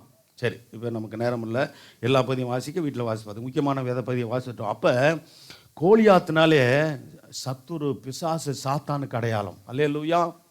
ஆமாம், சோத்துரு. அப்போ சாத்தானினால், பிசாசினால் வருகிற போராட்டத்தை தான் இது குறிக்குது. நாம் பிசாசின் போராட்டம், சாத்தானால் வருகிறதான எல்லா விதமான போராட்டங்களையும் நம்ம ஜெயித்து ஜெயம் எடுக்க வேண்டியது சபையினுடைய விருப்பு, தேவனுடைய சுத்தமாக இருக்கிறது. அல்லேலூயா. சபை ஜெயிக்கணும். ஊழியர்கள், குடும்பம், பிள்ளைகள், சந்ததிகள் சாத்தானை நம்ம ஜெயிக்கணும், பிசாசை ஜெயிக்கணும். சோத்திரம். பாருங்கள், எதனால அப்படின்னா, ஒன்று சோத்திரம். அப்போ கர்த்தர் இப்படி இதில் இந்த ஒரு 7 காரியங்களை ஜெயம் கொடுக்கறதுக்கு காரணம் என்னென்னா, சோத்திரம். சில வசனங்களை சொல்லிடுறேன், முன்னாடி சொல்லிடுறேன். தாவீதோடு கர்த்தர் இருந்தார்னு இருக்குது. கர்த்தர் சோத்திரம் உண்டாகட்டும். வாசிக்கலாம். 2 சாமுவேல் 5ஆம் அதிகாரம் 10ஆம் வசனம் வாசிங்க. பாருங்கள், நல்ல கவனிங்க. இதெல்லாம் நல்ல விசுவாசமாக இந்த வார்த்தையில் நோட் பண்ணி, தாவீது நாளுக்கு நாள் விருத்தி அடைந்தது போல் நீங்களும் நானும் நாளுக்கு நாள் விருத்தி அடையணும். அல்லேலூயா. விருத்தி அடையணும்னா என்ன செய்யணும்? கர்த்தர் என்னோடு உங்களோடு இருக்கணும். ஆமேன். கர்த்தர் நம்மோடு இருந்தாரானால் நிச்சயமாக விருத்தி அடைந்து கொண்டே இருப்போம். அல்லேலூயா. தேவனாகிய கர்த்தர் அவனோடு கூட இருந்தார், அதனால தான் விருத்தி அடைந்தார். நாளுக்கு நாள், ஒவ்வொரு நாளும் விருத்தி அடைய நம்ம பார்க்கணும். கர்த்தர் என்னோடு இருக்கிறாரா? என் குடும்பத்தோடு இருக்கிறாரா? ஆமாம், நம்ம நினைக்கணும், நான் சபையோடு கர்த்தர் இருக்கிறாரா? நம்ம விசுவாசம். சபையோடு கர்த்தர் இருக்கிறார். ஏன்னா பாதாளத்தின் வாசல்கள் சபையை மேற்கொள்ளாதபடி நடத்தி கொண்டிருக்கிறவர் யார் தான்? கர்த்தர் தான். அப்போ ஊழியர் குடும்பத்தோடு இருக்கணும். அதை நம்ம ஊழியர்கார குடும்பம் கவனிக்கணும். கர்த்தர் என்னோடு தினமும் இருக்கிறாரா? அப்போ நாம் கர்த்தரோடு இருந்தால் அவர் நம்மோடு இருப்பார். அல்லேலூயா. அவரை விட்டார், அவர் என்றைக்கு நம்ம கைவிடுவார்னு இருக்குது. எச்சரிப்பான வார்த்தைகள் இருக்கிறது. தேவனாய் கர்த்தர் அவனோடு கூட இருந்தார். அல்லேலூயா. கர்த்தர் சோத்திரம் உண்டாகும். இன்னொரு காரியங்கள் பார்த்தீங்கன்னா, கர்த்தர் சோத்திரம் உண்டாகட்டும். தாவீதை கர்த்தர் போன இடமெல்லாம் காப்பாற்றினாராம். ஒரு இடத்துல இருக்கு 2 சாமுவேல் 8ஆம் அதிகாரம். இதில் நல்லா நோட் பண்ணிக்கொள்ளுங்க. போகிற இடங்களெல்லாம் தாவீதை காப்பாற்றின தேவன் நம்மையும் காப்பாற்றுவார். 2 சாமுவேல் 8ஆம் அதிகாரம் 6-14. சிரியாவிலே தானியங்களை வைத்தான். சீரியர் தாவீதை சேவித்து அவனுக்கு கப்பங்கட்டினார்கள். தாவீது போன இடத்திலெல்லாம் கர்த்தர் அவனை காப்பாற்றினார். அல்லேலூயா. தாவீது போன இடத்திலெல்லாம் கர்த்தர் காப்பாற்றினாருங்க. கர்த்தர் சோதரம் உண்டாகட்டும். ஆமாம். அடுத்து இன்னொரு வசனம் சொன்னேன், 14 வசனம் பாருங்க. ஏதோமிலே தானியங்களை வைத்தான். எங்க அவன் தானியங்களை வைத்ததினாலே ஏதோமியர் எல்லாரும் தாவீதை சேவிக்கிறவர்களானார்கள். தாவீது போன எல்லா இடத்திலும் கர்த்தர் அவனை காப்பாற்றினார். அல்லேலூயா. ஒரே அதிகாரத்தில் 2 இடத்துல இந்த வேத வசனம் உறுதிப்படுத்துகிறது. போன இடத்துலலாம் கர்த்தர் தாவீதை காப்பாற்றினார். இந்த வருஷம் முழுவதும் நம்ம வந்த இடத்துலலாம் கர்த்தர் நம்மை காப்பாற்றினதுக்காக கைகளை உயர்த்தி சோத்திரமிடுவோமா? அல்லேலூயா. ஆமாம், அவருடைய பிள்ளைகளை கைவிடாமல் காப்பாற்றுற தெய்வங்க. ஒரு சில பாதிப்புகள் நமக்கு வந்திருக்கலாம், விளைவினம் வந்திருக்கலாம், சோத்திரம் சில விதமான சரீரத்தில் சில பாதிப்புகள் வந்திருக்கலாம். சோத்திரம் அதனால தேவன் நம்மை கைவிட்டார் என்று அர்த்தம் இல்லை. முதல்ல எப்படி இருக்குது? காலை வீக்கமாக உட்கார்றது கஷ்டமாக இருந்தால் அப்படி உட்காந்துக்க. இந்த மகளுக்கு அன்றைக்கி ஜெயிப்போம். நான் என்ன எப்படிப்பா நல்லா தான் போச்சாய், வண்டி ஓட்டுறாள், என்ன பண்ணேன்? சோத்திரம் கீழே விழுந்த பிள்ளைக்கு கால் வீக்கமாக இருக்குது. அந்த காலப்பா சோத்திரம் உட்கார கஷ்டமாக இருந்தால் ஒரு சேரில் உட்காந்துக்க. சேர் காலியாக தான் இருக்குது, பரவாயில்லையா? சோதனை சேர். கர்த்தர் நல்ல. அப்போ அதனால் காயமானவனை காப்பாற்றலை. நான் இந்த செய்திக்கு இப்படிலாம் கொண்டு போயிடாதீங்க. நம்ம எதை பாருங்கள், சோத்துருங்க காப்பாற்றி தான் இருக்கிறாரு. பெரிய ஆபத்து வரலையா, சின்ன வீக்கம் அவ்வளோதான், அது வழிஞ்சிடும். அல்லேலூயா, சோத்திரம். கர்த்தர் நல்லவர். அல்லேலூயா, சோத்திரம். கர்த்தர் கிருபை என்றும் உள்ளது. ஆமென், அல்லேலூயா. அடுத்து பார்த்தீங்கன்னா, அப்போ நல்லா தெரிஞ்சுக்கொள்ளுங்க, கோலியாத்துன்னு என்ன அர்த்தம்? சாத்தானுக்கு பிசாசுக்கு அடையாளம். நீங்களும் நானும் நாம் சாத்தானை பிசாசை ஜெயிக்கக்கூடிய வல்லமையுடையவர்களாக இருக்கணும். அல்லேலூயா. அவன் காரணம் என்ன? அவருக்குள்ள அபிஷேகம் இருந்தது. சோத்திரம். தாவீதுக்கு விசுவாசம் இருந்தது. அதே சமயத்தில் தாவீது தினமும் தேவனை தேடுகிற மனுஷன். அல்லேலூயா. கர்த்தர் சோத்திரம் உண்டாகட்டும். ஆமாம், நீங்கள் வேதத்தில் பார்த்தா காலையிலே கர்த்தரை தேடிடுவார். சங்கீத புஸ்தகம் 5ஆம் அதிகாரமா சோத்திரம் பார்த்தீங்கன்னா, காலையிலே நான் உண்மை தேடி வாசிக்கலாம். 5:3. ஆமாம், இப்போ போடுமா பாருங்க. சங்கீதம் 5ஆம் அதிகாரம் 3ஆம் வசனம். கர்த்தாவே, என்ன சத்தத்தை கேட்கணும்? துதி சத்தத்தை கேட்கணும், குரட்டை சத்தத்தை கேட்கக்கூடாது. கர்த்தர் எந்த சத்தத்தை கேட்கணும்? புதிய வருஷத்தில் போகிறோம், நீங்கள் ஜெயம் எடுக்கிறதுக்கு வழியை சொல்கிறேன் நான். ஆமாம், நல்லா சோத்திரம், எனக்கு டயர்டாகிடுச்சு, வேலையாயிடுச்சு, இப்படிலாம் காரணம் சொன்னோம்னா கர்த்தர் நமக்கு துணை செய்ய முடியாதுங்க. அல்லேலூயா. உங்களுக்காக நாங்கள் ஜெபிக்கிறோம். தினமும் நான் கர்த்தர்கிட்ட கேட்டு பாருங்கள், 3 மணி நேரம் குறைஞ்சது நான் ஜெபத்தில் இருக்கிறேன். ஆமாம், உங்களுக்காக நான் திறப்பிலேருந்து ஜெபிக்கிறேன். அது எங்களுடைய கடமை. சகோதரி ஜெபிக்கிறாங்க, நான் ஜெபிக்கிறேன். நீங்கள் சோத்திரம். ஆமாம், தூங்கி நேரத்தை வீணாக்கிட்டீங்க. சோத்திரம் கிருபையை இழந்து போயிடுவீங்க. காலை தோறும் தான் அவருடைய கிருபைகள் ஒவ்வொரு நாளும் புதிய கிருபையை தருகிறார். வாசிக்கிறேன் புலம்பல். சரி, இதை கர்த்தாவே, காலையிலே என் சத்தத்தை கேட்டவர்களை காலையிலே உமக்கு நேரே வந்து ஆயத்தமாகி காத்திருப்பேன். காலையில் எந்திரிச்ச உடனே என்ன செய்யணும்? அதிகாலையில் எந்திரிச்சு அதான் சொல்கிறேன், சோத்திரம் நல்ல தீர்மானம் பண்ணுங்க. புது வருஷத்தில் இப்போ என்ன புது வருஷம்னா இன்றைக்கே ஆரம்பிச்சிருங்க. சோத்திரம் காலையில் 5 மணிக்கெலாம் எந்திரிச்சிருங்க. அல்லேலூயா. ஊழியர் நாங்கள் 4:30 மணிக்கு 4 மணிக்கெல்லாம் எந்திரிக்கிறோம். நீங்கள் எந்திரிச்சிடணும். அது 5 இல்லைனாலும் 5:30 அதிகபட்சமாக விடியறதுக்குள்ளாக நீங்கள் எந்திரிச்சிடணும். சூரியன் உதயமாக இருக்கு முன்னாடி எந்திரிச்சு கர்த்தரை தேடணும். அல்லேலூயா. படித்து சொல்கிறேன். ஏன்னா சோத்திரம் ஊழியக்காரருடைய ஜெபம் மட்டும் போதாதுங்க விசுவாசிகளுக்கு. நீங்கள் ஜெபிக்கணும் எதிர்பார்க்குறார் கர்த்தர். ஆமாம், சோத்திரம். ஆமாம், ஊழியக்காரன் பேர் சத்தியம் தெளிவாக தெரியும். என்னுடைய ஜனங்கள் என்ன செய்கிறாங்கன்னு கேட்பாரு. நீ ஜெபிக்கிறப்பா, சபை மக்களுக்கு நீ ஒரு ஸ்தானாதிபதியை, நீ ஒரு ஊழியக்காரன், நீ ஜெபிக்கிறது ஊழியக்காரனே உன்னுடைய கடமை நீ செய்கிற. விசுவாசிகள் என்ன செய்கிறாங்க? என் பிள்ளைங்க என்ன செய்கிறாங்க? என் ஜனங்கள் என்ன செய்கிறாங்க? ஜெபிக்கிற நேரத்தில் சோத்திரம். ஆமாம், ஜெபிக்கணுமே. சோத்திரம். அதனால தான் அடிக்கடி உங்களை ஞாபகப்படுத்தி சொல்கிறேன், ஜெபிக்கணும். எல்லாரும் முடிஞ்சால் குடும்பமாக எந்திரிச்சு ஜெபிச்சுக்கணுங்க, இன்னும் நல்லது. அல்லது தனி ஜெபத்தை காலையில் வச்சுக்கோங்க. இரவில் ஒரு 1/2 மணி நேரம் ஜெபிங்க. காலையில் ஒரு மணி நேரம் நல்ல ஜெபம். நேரம் போகிறது தெரியாது, இல்லாட்டி ஒரு 1/2 மணி நேரமாக ஜெபிங்க. சோத்திரம். அப்படியாக 1/2 மணி நேரம் பத்தாது நீங்கள் ஜெபத்தில் இருந்தீங்கன்னா. கர்த்தர் இது இல்லாமல் 3 மணி நேரம் இல்லாமல் மறுபடியும் கர்த்தருடைய பாடல்களை நல்ல ஃபாதருடைய பாடல்கள்லாம் அநேக பரிசுத்தவானுக்கு நல்ல நல்ல வசனத்தை கொண்டு எழுதின பாடல்கள்லாம் நான் கேட்பேன். சாரால் நவராஜ்யம்மா பழைய பாடல்கள் மற்றும் புதிதாக கர்த்தர் சோதரர் உண்டாகட்டும், லூக்கா சேகர் பாடல்லாம் அருமையாக இருக்கும். நல்ல விசுவாசம் நிறைந்த பாடல்கள். சோத்திர பாஸ்டர் வில்சன், இன்னும் அநேக வின்சன் சாமுவேலா, அவங்க பாடல்லாம் அருமையாக இருக்குது. எல்லாம் பிள்ளைங்களா உங்களுக்கு வருதா? என்னது? சோத்திரம். ஜிபிஎம் சோத்திரம். அந்த பாடல்கள்லாம் அது யார் யார் பாடியிருக்காங்களோ அவங்க இப்போ ஃபோட்டோ போட்டு நாங்கள் அனுப்புகிறோம். சோத்திரம். அதே சமயத்தில் நம்முடைய ப்ரோக்ராம்லாம் நீங்கள் என்ன பண்ணுங்கள், லைக் பண்ணுங்கள். சோத்திரம். என்ன பிள்ளைங்க செய்யலாம்ல. சபையில் இருக்கிற 100 பேருக்கு மேலே இருக்கிறோம், 100-125 பேர் இருக்கிறோம். எல்லாருக்கும் இன்றைக்கி மொபைல் இருக்குல்ல. அப்போ நீங்கள் என்ன லைக் கொடுக்க மாட்டோம், லைக் பண்ணலாம்ல. அப்போ மற்றவங்களும் பார்க்குறதுக்கு அவர்கள் உற்சாகப்படுவாங்கள்ல. கர்த்தர் சோத்திரம் உண்டாகட்டும். அப்போ பாருங்கள், நம்ம முக்கியமான எல்லாம் உங்களுக்கும் பிரயோஜனமாக, அதே சமயத்தில் புதிய ஆத்மாக்களுக்கும் அது பிரயோஜனமாக இருக்கும்படி தான் என்ன பண்ணுறோம், மீடியா ஊழியத்தின் மூலமாக. சோத்திரம். காலையில் தேவ வார்த்தை, சோத்திரம் வசன போஸ்ட்டு தமிழில் இங்கிலீஷ்லேயும். ஆமாம், சாயந்தரம் தின நட்சியது தமிழ் இங்கிலீஷ்லேயும் அனுப்புகிறோம். இதெல்லாம் நீங்கள் பார்த்து நீங்கள் லைக் கொடுக்கலாமே. ஆமாம், சோத்திரம் என்கரேஜ் பண்ணலாமே. சோத்திரம். ஆமாம், எதையோ பார்த்துக்கிட்டு இருக்கிறோம். சிலருக்கு ரீல்ஸ் பார்க்க மணிக்கணக்கில் உட்காந்துருப்பாங்க. ரீல்ஸ் பார்க்குற பழக்கம் இருக்கா? சிரிக்கிற பார்த்தா இருக்கும் போல் இருக்கே. நோ. கர்த்தருடைய காரியங்களை சின்ன பிள்ளைங்க இப்போ சோறு திங்கிறதுக்காக அதை போட்டு விட்றாங்க. நீங்கள் சின்ன பிள்ளையா, குழந்தையா நீங்கள்? ரீல்ஸ் பார்த்துக்கிட்டுலாம் இருக்கக்கூடாது. அல்லேலூயா. ஆமாம், கர்த்தருடைய வசனத்தை சோத்திரம். ஆமாம், அது மட்டும் பத்தாது. நான் என்ன சொல்கிறேன், விசுவாசிகளுக்காக முக்கியமாக நம்ம வேத வசனத்தை அனுப்புறதில்லை. இது பாருங்கள், தேவை செய்தி இப்போ பாருங்கள், சோத்திர லைவில் போகுது. அதே சமயத்தில் சோத்திரம் ரெக்கார்டிங் பண்ணி அனுப்பப்படுகிறது. இதெல்லாம் நீங்கள் கேட்கணும். ஆராதனை வர்ஷிப்பு இதெல்லாம் நீங்கள் கர்த்தருடைய, நான் இப்போ பாருங்கள், நான் ஆராதனை செய்தி இப்போ மகன் பண்ணுற ஆராதனையே நான் கேட்பேன் வீட்டுக்கு போயிட்டு.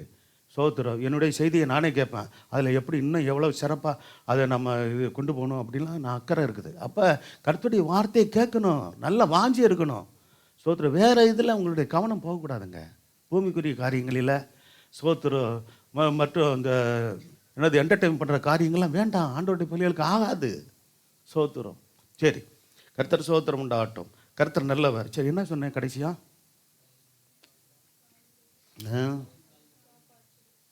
காலையில் எழுந்து என்ன செய்வார்? ஜெயிப்பார். 5:3 மறுபடியும் அந்த வசனத்தை போடுங்கப்பா. கர்த்தாவே பாருங்க, காலையிலே என் சத்தத்தை நீங்கள் கேட்கணும்னு எவ்வளோ வாஞ்ச பார்த்தீங்களா, ஆர்வம் பார்த்தீங்களா? என் சத்தத்தை கேளுங்கப்பா. என்ன சத்தம்? துதி சத்தம், ஜப சத்தம், ஆராதனை சத்தம். ஆமாம், இந்த சத்தத்தை ஆண்டவர் கேட்க பிரியமாக இருக்கிறாரு. கேளுங்கப்பா அப்படின்றார். கெட்டருள்வே காலையில் நமக்கு நேரே வந்து ஆயத்தமாகினா ஜபத்துக்கு ஆயத்தமாகணும். மோங்கள் பல்லு ப்ரெஸ் பண்ணியோ சோதனை நீங்கள் 5 மணிக்கு எழுந்திரிங்கன்னா ப்ரெஸ் பண்ணி எல்லாம் நீங்கள் காலகட்டம்லாம் ஒரு தான் கிடிச்சு கொண்டு நீங்கள் ஜபத்தில் உட்காந்திங்கன்னா 5:30க்கெல்லாம் ஜபத்தை ஆரம்பிச்சிடலாம். அல்லேலூயா. 5:30லேருந்து 6:30 1 மணி நேரம் போகிறதே தெரியாது. கர்த்தருடைய சமூகத்தில் இருந்து நீங்கள் காத்திருந்து ஜெபம் பண்ணி போனீங்கன்னா அந்த நாள் போகிற இடங்கள்லாம் உங்களுக்கு ஜெயம். அல்லேலூயா. ஒவ்வொரு நாளும் உங்களுக்கு வெற்றி வேணும், உங்களுக்கு ஆசீர்வாதம் வேண்டும், கர்த்தர் சோத்திரம் கொண்டாட்டம் அப்படின்னா என்ன செய்யணும்? தினமும் கர்த்தரை தேடணும். சும்மா ஆமாம், டிஜிஎஸ் தினகரன் ஐயா தான் சொல்லுவாராம், சும்மா மந்திரத்தில் மாங்காய் காய்க்காது. காய்க்குமா மந்திரத்தில்? ஜெபிக்காமல் ஒன்றும் நடக்காதுன்றதுக்கு தான் அந்த வார்த்தையை சொன்னாராம். என்னது? இது மறக்காதீங்க. என்னது? மந்திரத்தில் என்ன செய்யாது? மாங்காய் காய்க்காதுன்னாரு. ஆமாம், இன்றைக்கி மந்திரத்தில் மாங்காய் காய்க்க வைப்பீங்களா? பழுக்க வைப்பீங்களா? சும்மா ஜெபம் இல்லாமல் ஜெயம் இல்லைங்க. சோதரம், உங்கள் தொழில் ஆசீர்வதிக்கப்படணும்னா, வியாபாரம் ஆசீர்வதிக்கப்படணுமா, உங்கள் வேலை கைகளின் பிரயாசம் ஆசீர்வதிக்கப்படணுமா, உங்களுடைய எதிர்காலம் ஆசீர்வதிக்கப்படணுமா, உங்களுடைய ஜபத்துக்கு நல்ல தேவன் பதில் தரணும்னா ஜபந்தான். ஜபந்தான் என்னது? ஜெயம். ஜபமே என்னது? நமக்கு ஜீவனாய் மாறட்டும். ஜபம் ஜெயத்தை கொடுக்கும். அதுக்கு முன்னாடி நம்முடைய தேவனோடு நம்ம உறவாடுகிற அந்த ஜபமானது நமக்கு ஜீவனாக இருக்கட்டும். அல்லேலூயா. ஆமாம், இந்த 2 வார்த்தையை மறக்காதீங்க. கர்த்தர் சோத்திரம் உண்டாகட்டும். கர்த்தர் நல்லவர். அப்போ போன இடங்களெல்லாம் காப்பாற்றுறதுக்கு காரணம் காலையிலே கர்த்தரை தேடுகிற ஒரு பழக்கம் அவங்க குடும்பத்தில் மற்ற யாருக்கு இருந்ததாக இல்லை. யாருக்கு? அவங்க அண்ணன்மாருங்க, எல்லா அண்ணன்மாருக்கு தான், அண்ணன்மாருங்க அக்காமாருக்கு தான், யாருக்கு இருந்ததாக தெரில. 8வது பிறந்த அந்த தாவீதுக்கு தான் அந்த உணர்வு இருந்துச்சு. அதனால தான் கர்த்தர் தாவீதை சோத்திரம் அந்த குடும்பத்திலிருந்து உயர்த்தினார். அல்லேலூயா. ராஜாவாக உயர்த்துறதுக்கு காரணம் காலை தோறும் அவருடைய கிருபைகள் புதிதாக இருந்துச்சு. இப்போ புலம்பல், அந்த வசனத்தை வாசிக்கலாம். 3ஆம் அதிகாரம். நிர்மலமாகாது இருக்குன்னு என்ன அர்த்தங்க? அழிஞ்சு போகாமல் இருக்குன்னு அர்த்தம். அந்த வருஷம் முழுவதும் நம்மை அழிந்து போகாதபடிக்கு, நிர்மலமாகாதபடிக்கு காத்தது அவருடைய கிருபையே. அல்லேலூயா. அவருடைய இரக்கங்களுக்கு என்ன செய்யல? முடிவே இல்லை. ஆமென். அல்லேலூயா. ஆமாம், சொல்லுவோமா? ஆண்டவரே, இந்த 1 வருஷம் முழுவதும் என்னை நிர்மலமாகாது, என்னை என் குடும்பத்தையும் பிள்ளைகளையும் காத்தது. வலதுகையை உயர்த்தி சொல்லுவோமா? உங்களுடைய கிருபை ஆண்டவரே. அல்லேலூயா. உண்மைதானே? சோத்திரம். அப்படி சொல்லுங்க. இப்படிலாம் விசுவாச அறிக்கை பண்ணுங்க. தினமும் ஒரு 10 வார்த்தையாவது நல்ல சோத்திர வாக்கு தத்தங்கள் நிறைந்த, விசுவாசம் நிறைந்த, நல்ல கர்த்தர் சோத்திரம் ஆசீர்வதிக்கிற வார்த்தைகளை கூட எடுத்து அறிக்கை பண்ணுங்க. அதை விசுவாசிங்க. அது உங்கள் வாழ்க்கையில் நிறைவேற்ற கர்த்தர் வைப்பார். அல்லேலூயா. கர்த்தர் சொல்லிக்கிட்டே இருக்கிறார், நானும் அதை செய்ய போகிறேன். முடிஞ்சால் வருகிற நாட்களில் நம்ம செய்தி வேலையில் நமக்கு அது டைம் இருக்கும். ஒரு 10 வாக்கு தத்தங்களை சொல்லி இதை நம்ம அறிக்கிடலாம். சோத்திரம் இதெல்லாம் நீங்கள் செய்யணும். தினமும் ஒரு 10ஓ 15ஓ அப்படி இதெல்லாம் நீங்கள் சொல்லி அறிக்கையிட்டிங்கன்னா அது நிறைவேறும். காலையில் முதல்ல தேடிடணும். 1 hour ஆண்டவர் கொடுத்துடணும். சோத்திரம் இப்படி செஞ்சோம்னா தொடர்ந்து கர்த்தர் ஆசீர்வதிப்பார்.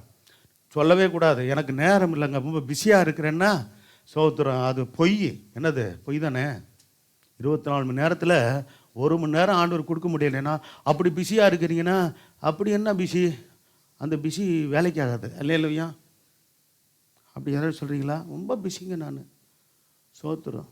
அப்படி யாராவது இங்கே பிஸியாக இருக்கிறாங்களா அப்படின்னு பார்த்தா எனக்கு ஒன்றும் தெரியல. அப்படி இருந்தால் கை வருத்துங்களேன். ரொம்ப பிஸிங்க நான். சோத்துன்னு ஜெபிக்கலாம் நல்லா முடியாதுங்க. அப்போ சொல்லுவார் கர்த்தர், மகளே என்னை நானும் ஒன்று ஆசீர்வதிக்க எனக்கு டைமே இல்லைப்பா, நான் பிஸியாக இருக்கிறேன்னாருன்னா நம்ம கதை என்ன ஆகுறது? சிரிக்கிறீங்க, சிந்திங்க. அல்லேலூயா.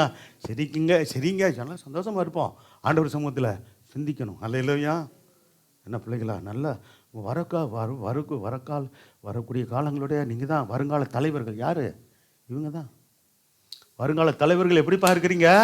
காலையில் என்னதை நல்லா போத்திக்கிட்டு குளிர் நேரத்துன்னு படுத்து கிடக்குறியா? கூப்பிட்ற எழுந்து ஜெபிக்கிறியா? அல்லேலூயா. கர்த்தர் கேட்குறாரு, இன்னைக்காவது மனம் திரும்பு. அல்லேலூயா. இன்னையிலேருந்து ஆரம்பி மகனே மகளே. ஜெபத்தை இது வரைக்கும் நீ விட்டு இருந்தாலும் ஒரு நாள் கூட விடாதீங்க ஜெபத்தை. என்ன செய்யுது? ஒரு நாள் விடாதீங்க. 1 மணி நேரம் இருந்து ஜெபிச்சு பாருங்க. அதான் அதுக்கு நான் ஜெபிக்கிறதுன்னு சும்மா உட்காந்துக்கிட்டு என்னது தூங்கிக்கிட்டு ஜெபிச்சுக்கிட்டு இருக்கக்கூடாது. என்னது பார்த்தேன் சோம்பேறி குறித்து பார்த்தேன். தன் கட்டில் என்ன செய்யறானா? ஆடிக்கொண்டு இருக்கிறானா. பாருங்க, பரிசுத்த ஆவியானவர் நல்லா சொல்லியிருக்காரு. இந்த தூங்குற ஆளுகளை ஆமாம் கட்டிலே ஆடுறானா. எப்படி? சோத்திரங்களா அப்படியெல்லாம் இருக்கக்கூடாது. அல்லேலூயா. எழுந்து என்ன பண்ணுங்க, நல்ல பழக்கம் என்ன தெரியுமா? ஜபத்துக்குன்னு ஒரு தனி ஒரு இடத்துல அப்படி ஒதுக்கி அந்த இடத்துல ஒரு பாய் போட்டுக்குங்க. ஜபத்துக்குன்னு ஒரு பாய் இல்லாட்டி ஒரு டவுல் விரிச்சிட்டு என்ன செய்யுங்க, முழங்கால் போட்டு சோத்திரம் பண்ண ஆரம்பிச்சிருங்க. சோத்திரம் பண்ணிங்கன்னா நேரம் பத்தாதுங்க, 1 மணி நேரம் பத்தாதுங்க. நானே பார்க்குறோம் ஜபத்தில் இருக்குது. சோத்திரம் ஃபாதரை பார்த்தீங்களா? வந்து பாருங்கள், 2 மணி நேரம் சோத்திரம், 1/2 மணி நேரம் நல்லா முழங்கால் போட்டு நல்லா சோத்திரம் பண்ணி ஆவியில் இணைந்து ஜெபம் பண்ணிக்கிட்டு பாரு. சரி, 2 நாள் கூட்டத்தில் யார் யார் வந்தீங்க? உங்களாம் வர சொல்லியிருந்தோம். ஒரு சிலர் ஒரு நாள் வந்தீங்க, இன்னொரு நாள் மற்றவங்க வந்தீங்க. நல்லது. சகோதரர்களாம் எவ்வளோ பேர் வந்தீங்கன்னு தெரில. நான் பிரதரை பார்த்தேன். வேற சோத்திரம். ஆமாம், நீங்கள் வரணும். ஃபாதருடைய மீட்டிங் ஒரு நாளாவது நீங்கள் வந்திருக்கலாமே. அருமையான ஒரு ஆசீர்வாதங்கள். அல்லேலூயா. ஃபாதர் அருமையான ஆவிக்குரிய தகப்பன், நல்ல அபிஷேகம் நிறைந்தவர், நல்ல விசுவாசம் நிறைந்த வார்த்தைகளை பேசி அருமையாக கர்த்தருடைய வார்த்தைகள் வந்தது. சோத்திரம்.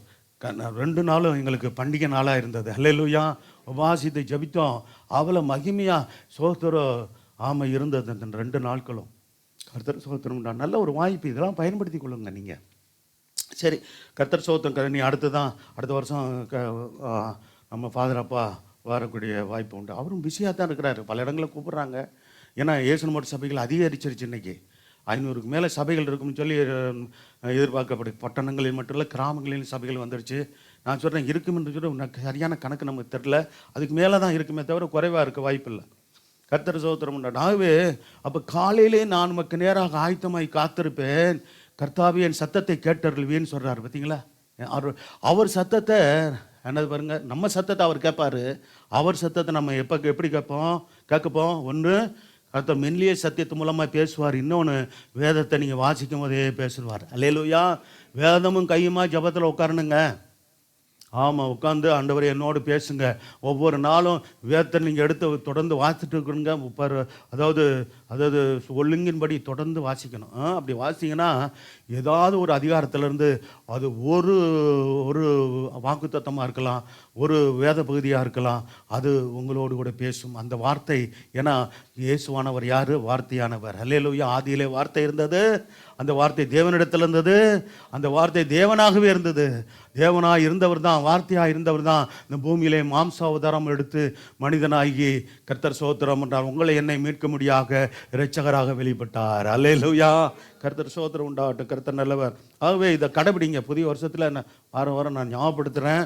சோத்திரம். இதில் கவனக்குறைவாக இருந்தீங்கன்னா ஆமாம், நீங்கள் எதிர்பார்க்குற நன்மையை பெற முடியாது. அதை சொல்லிடுறேன். நான் பெற முடியாதுங்க, நானும் பெற முடியாது. தேவசமத்தில் நான் காத்திருந்து ஜபிக்கலைன்னா என் குடும்பத்துக்கு வர வேண்டிய ஆசீர்வாதம் வராது. ஒரு பக்கம் சபைக்கு வர வேண்டிய தேவன் எனக்கு வைத்திருக்கிற அந்த பொறுப்பை நான் கடமையை நிறைவேற்றாமல் இருப்போனால் நான் குற்றவாளியாக காணப்படுவேன். எனக்கு தெரியும். நீங்கள் எப்படி இருக்கணும்? சோத்திரம். தேவனுக்கு முன்பாக ஆமாம், குற்றவாளிகளாக அல்ல. ஜபிக்கலைன்னா அது ஒரு குற்ற உணர்வு இருந்துக்கிட்டே இருக்கும் உங்களுக்கு. ஜபிக்கலைன்னா ஆமாம், சோத்திரம். ஆகவே சோத்திரம். நீங்கள் ஜபித்தாதான் என்ன நடக்கும்? ஆமாம், புலம்பல். சோத்திரம். அந்த வசனத்தை போடலாம். நாம் நிர்மூலமாக இருக்கிறது. புலம்பல் 3:22. நாம் நிர்மூலமாக இருக்கிறது கர்த்தருடைய கிருபையே அவருடைய இரக்கங்களுக்கு முடிவில்லை. அடுத்த வசனம், அவருடைய இரக்கம் 2 வசனத்தை மறக்கக்கூடாது. புலம்பல் 3ஆம் அதிகாரம் 22, 23 மனப்பாடமாக தெரியணும். என்ன தெரியணும்? மனசில் இருக்கணும் இந்த வசனம். அவைகள் காலை தோறும் எப்படி இருக்குது? எப்படி எப்படி புதியவளாக இருக்கும்? ஜபத்தில் இருந்தால் தான் அது உங்களுக்கு புதியவளாக இருக்கும். அவருடைய கிருபை புதியவளாக இருக்கும். இல்லைன்னா இருக்காதுங்க. எனக்கு இருக்காது, உங்களுக்கு இருக்காது. என்னையும் சேர்த்தானே சொல்கிறேன், ஊழியக்கார குடும்பத்துக்கு இருக்காது. காலைதோறும் அவருடைய கிருபைகள் புதிதாக இருக்குது. அது அவர் சமூகத்தில் காலையில் தேடினா தான் கிடைக்கும். இதை மறக்காதீங்க. இது வரைக்கும் இல்லைன்னா இன்னையிலிருந்தாவது உங்களை ஆவிக்குரிய தகப்பனாய், உங்களை நேசிக்கிற சமயம் மெய்ப்பனாக இருந்து நான் பாரத்தோடு சொல்கிறேன். அல்லேலூயா. உங்கள் வீடுகளுக்கெல்லாம் வந்து நான் பார்க்க முடியாது. எந்த ஊழியக்காரன் அப்படி காலைலாம் வந்து தேடி வீட்டில் வீடு வீடாக வந்து நீங்கள் ஜெபிக்கிறீங்களா ஜெபிக்கலையான்னு பார்க்க முடியுமா? அது முடியாது. நாங்கள் சொல்லத்தான் முடியும் இல்லையா? ஆமாம், நீங்கள் கர்த்தர் உங்களை பார்க்குறார். அல்லேலூயா. தேவனுக்கு முன்பாக உண்மையாக இருங்கள். இனிமேல் தினமும் சோத்திரம். இப்போ பிள்ளைங்க படிக்கிறவங்களாம் இருக்கிறீங்க, ரைட்டு. வேலைக்கு போகிறவங்களா இருக்கிறீங்க, படித்து முடிச்சு எல்லாம் நல்லது. கர்த்தருக்கு காலையில் 1 மணி நேரத்தை கொடுத்து நீங்கள் படிங்க. உங்கள் படிப்பு இன்னும் ஆசீர்வதிக்கப்படும். அல்லேலூயா. சோத்திரம். உங்களுடைய எதிர்காலம், உங்களுடைய வேலை ஸ்தலத்தில் கர்த்தர் மென்மேலும் உயர்த்துவார். கர்த்தர் ஜபத்தில் உண்மையாக இருக்கிறவர்கள் தாங்க உயர்த்திக்கிட்டே இருக்கிறார். நீங்கள் தேசத்தில் உயர்த்தப்பட்டவர்களாம் நீங்கள் பாருங்கள். தேவனுக்கு உண்மையாக இருந்தவர்கள் தான் உயர்த்தப்பட்டாங்க. தேவனை தேடுகிறவர்கள் தான் உயர்த்தப்பட்டாங்க. தேவனை உண்மையாய் பின்பற்றவர்கள் தான் உயர்த்தப்பட்டாங்களே தவிர சும்மா அதான் சொல்கிறேன். சோத்திரம். எனக்கு ஐயா சொன்னது இன்றைக்கி நான் ஒரு மெசேஜ் கேட்டிருக்கேன். இந்த வார்த்தையை சொல்லுவார் அடிக்கடி. சும்மா நீங்கள் தேவன் எல்லாம் கிருபங்க அப்படின்னு சொல்லிட்டு வெறும் கிருபை இல்லை. சோத்திரம். எல்லாத்துக்கும் கிருபைன்னு சொல்லிவிட்டு தேவனை தேடுகிற காரியங்களில் நாம் கவலையினமாக இருந்தோம்னால் கர்த்தருடைய கிருபை வேலை செய்யாதுங்க. உண்மையை சொல்கிறேன். கர்த்தருடைய கிருபை கிடைக்காது. வேதம் தானே சொல்கிறது. காலைதோறும் ஒரு கிருபை புதிதாக இருக்கிற நாம் நிர்மலமாக இருக்க கர்த்தருடைய கிருபை அவருடைய இரக்கங்களுக்கு முடிவில்லை. அவைகள் காலைதோறும் புதியவளாக இருக்கிறது. அப்போ அந்த காலைதோறும் அந்த புதிய கிருபையை பெற்றுக்கொள்ள சோத்திரம். நம்ம வாசித்த சங்கீதம் 5:3 மறக்கக்கூடாது. தாவீதுடைய அது பாருங்கள். இந்த இது மட்டும் இல்லை, இன்னும் பல இடங்களில் சொல்கிறாரு. காலையிலே அவரை தேடி அதிகாலையில் அவரை தேடுகிறவர்கள் அவரை கண்டடைவார்கள். அதிகாலையில் தேடணும். விடிந்த பிற்பாடு இல்லை, விடியறதுக்கு முன்பாகவே. சோத்திரம். அதான் மனுஷனுடைய முகத்தை பார்க்கறதுக்கு முன்பாக கர்த்தருடைய முகத்தை பார்த்துடணும். சோத்திரம். முகத்தை பார்க்கறது எப்படி? விசுவாசத்தினாலே, விசுவாச கண்களினாலே அவரே பார்க்கணும். சோத்திரம். ஆவியான தேவனை ஆவியோடு உண்மையோடு தொழுது கொள்ளணும். ஆமென். அல்லேலூயா. சரி, கர்த்தர் சோத்திரம் உண்டாகட்டும். ஆமாம், நீ ஒரு நாள் சொல்ல முடியாது. என் ஊழியக்காரன் வந்து சபையின் மேய்ப்பன், எனக்கு இதெல்லாம் சொல்ல ஆண்டவரே, எனக்கு இதெல்லாம் தெரியாதுன்னு சொல்ல முடியுமா? ஒருத்தரையும் விட மாட்டார். அவன் வாரம் என் ஊழியக்காரன் படித்து சொன்னான். அதை கேட்காம ஆண்டவர் எனக்கெல்லாம் இதெல்லாம் தெரியாதுன்னு நம்ம ஆண்டவர்கிட்ட சொல்ல முடியுமா? என்னை பற்றி குற்றம் சொல்ல முடியுமா? மற்ற ஊழியக்காரங்க சொல்கிறாங்களே இல்லையா, நான் சொல்லிக்கிட்டு இருக்கிறேன். ஸோ தினமும் ஆண்டவரை தேடுங்க. அது எல்லா ஊழியக்காரங்க சொல்லுவாங்க தான், சொல்ல மாட்டாங்கன்னு நான் சொல்ல வரல. சொல்லக்கூடியவர்களாக இருப்பாங்க. சோத்திரம். இதை ஒரு தருணத்தில் அது ஏன்னா சோத்திரம் இது அவசியம். ஊழியர்களுடைய ஜபத்தை மட்டும் நம்பி இருக்காதீங்கன்னு தான் நான் சொல்கிறது. அது உங்களுக்கு சப்போர்ட் பண்ணும். உங்களுக்கு ஆனால் நீங்கள் ஜெபிச்சா தான் அது வந்து இன்னும் பூஸ்ட் பண்ணும் உங்களை. நீங்கள் ஜெபிக்காமல் உங்களுக்கு கர்த்தர் எங்களுடைய ஜபம் மட்டும் உங்களுக்கு போதுமானதாக இருக்காது. அதை தான் சொல்கிறேன். கர்த்தர் சோத்திரம் உண்டாகட்டும். ஆமாம், கர்த்தாவி காலையிலே என் சத்தத்தை கேட்டவர்களே காலையிலே உங்களுக்கு நேராக ஆயத்தமாகி நல்ல கவனிங்க. அதனால தான் எந்திரிச்சு நல்ல ப்ரெஸ் பண்ணி நல்ல முகத்தை கழுவி அல்லது நல்ல வாய் கொப்பளிச்சுட்டு நல்ல முகம்லாம் கழுவிட்டு வந்து உட்காரணும். சும்மா தூக்க முகத்தோடு இன்னொரு இடத்துல உட்காந்திங்க ஜபிக்க உட்காந்திங்கன்னா தூக்கம் தான் வரும், ஜபம் வராது. ஆமாம், அதுதான் ஆயத்தம்னு சொல்கிறது. அதில் தூக்க கலக்கம் போயிடணும்.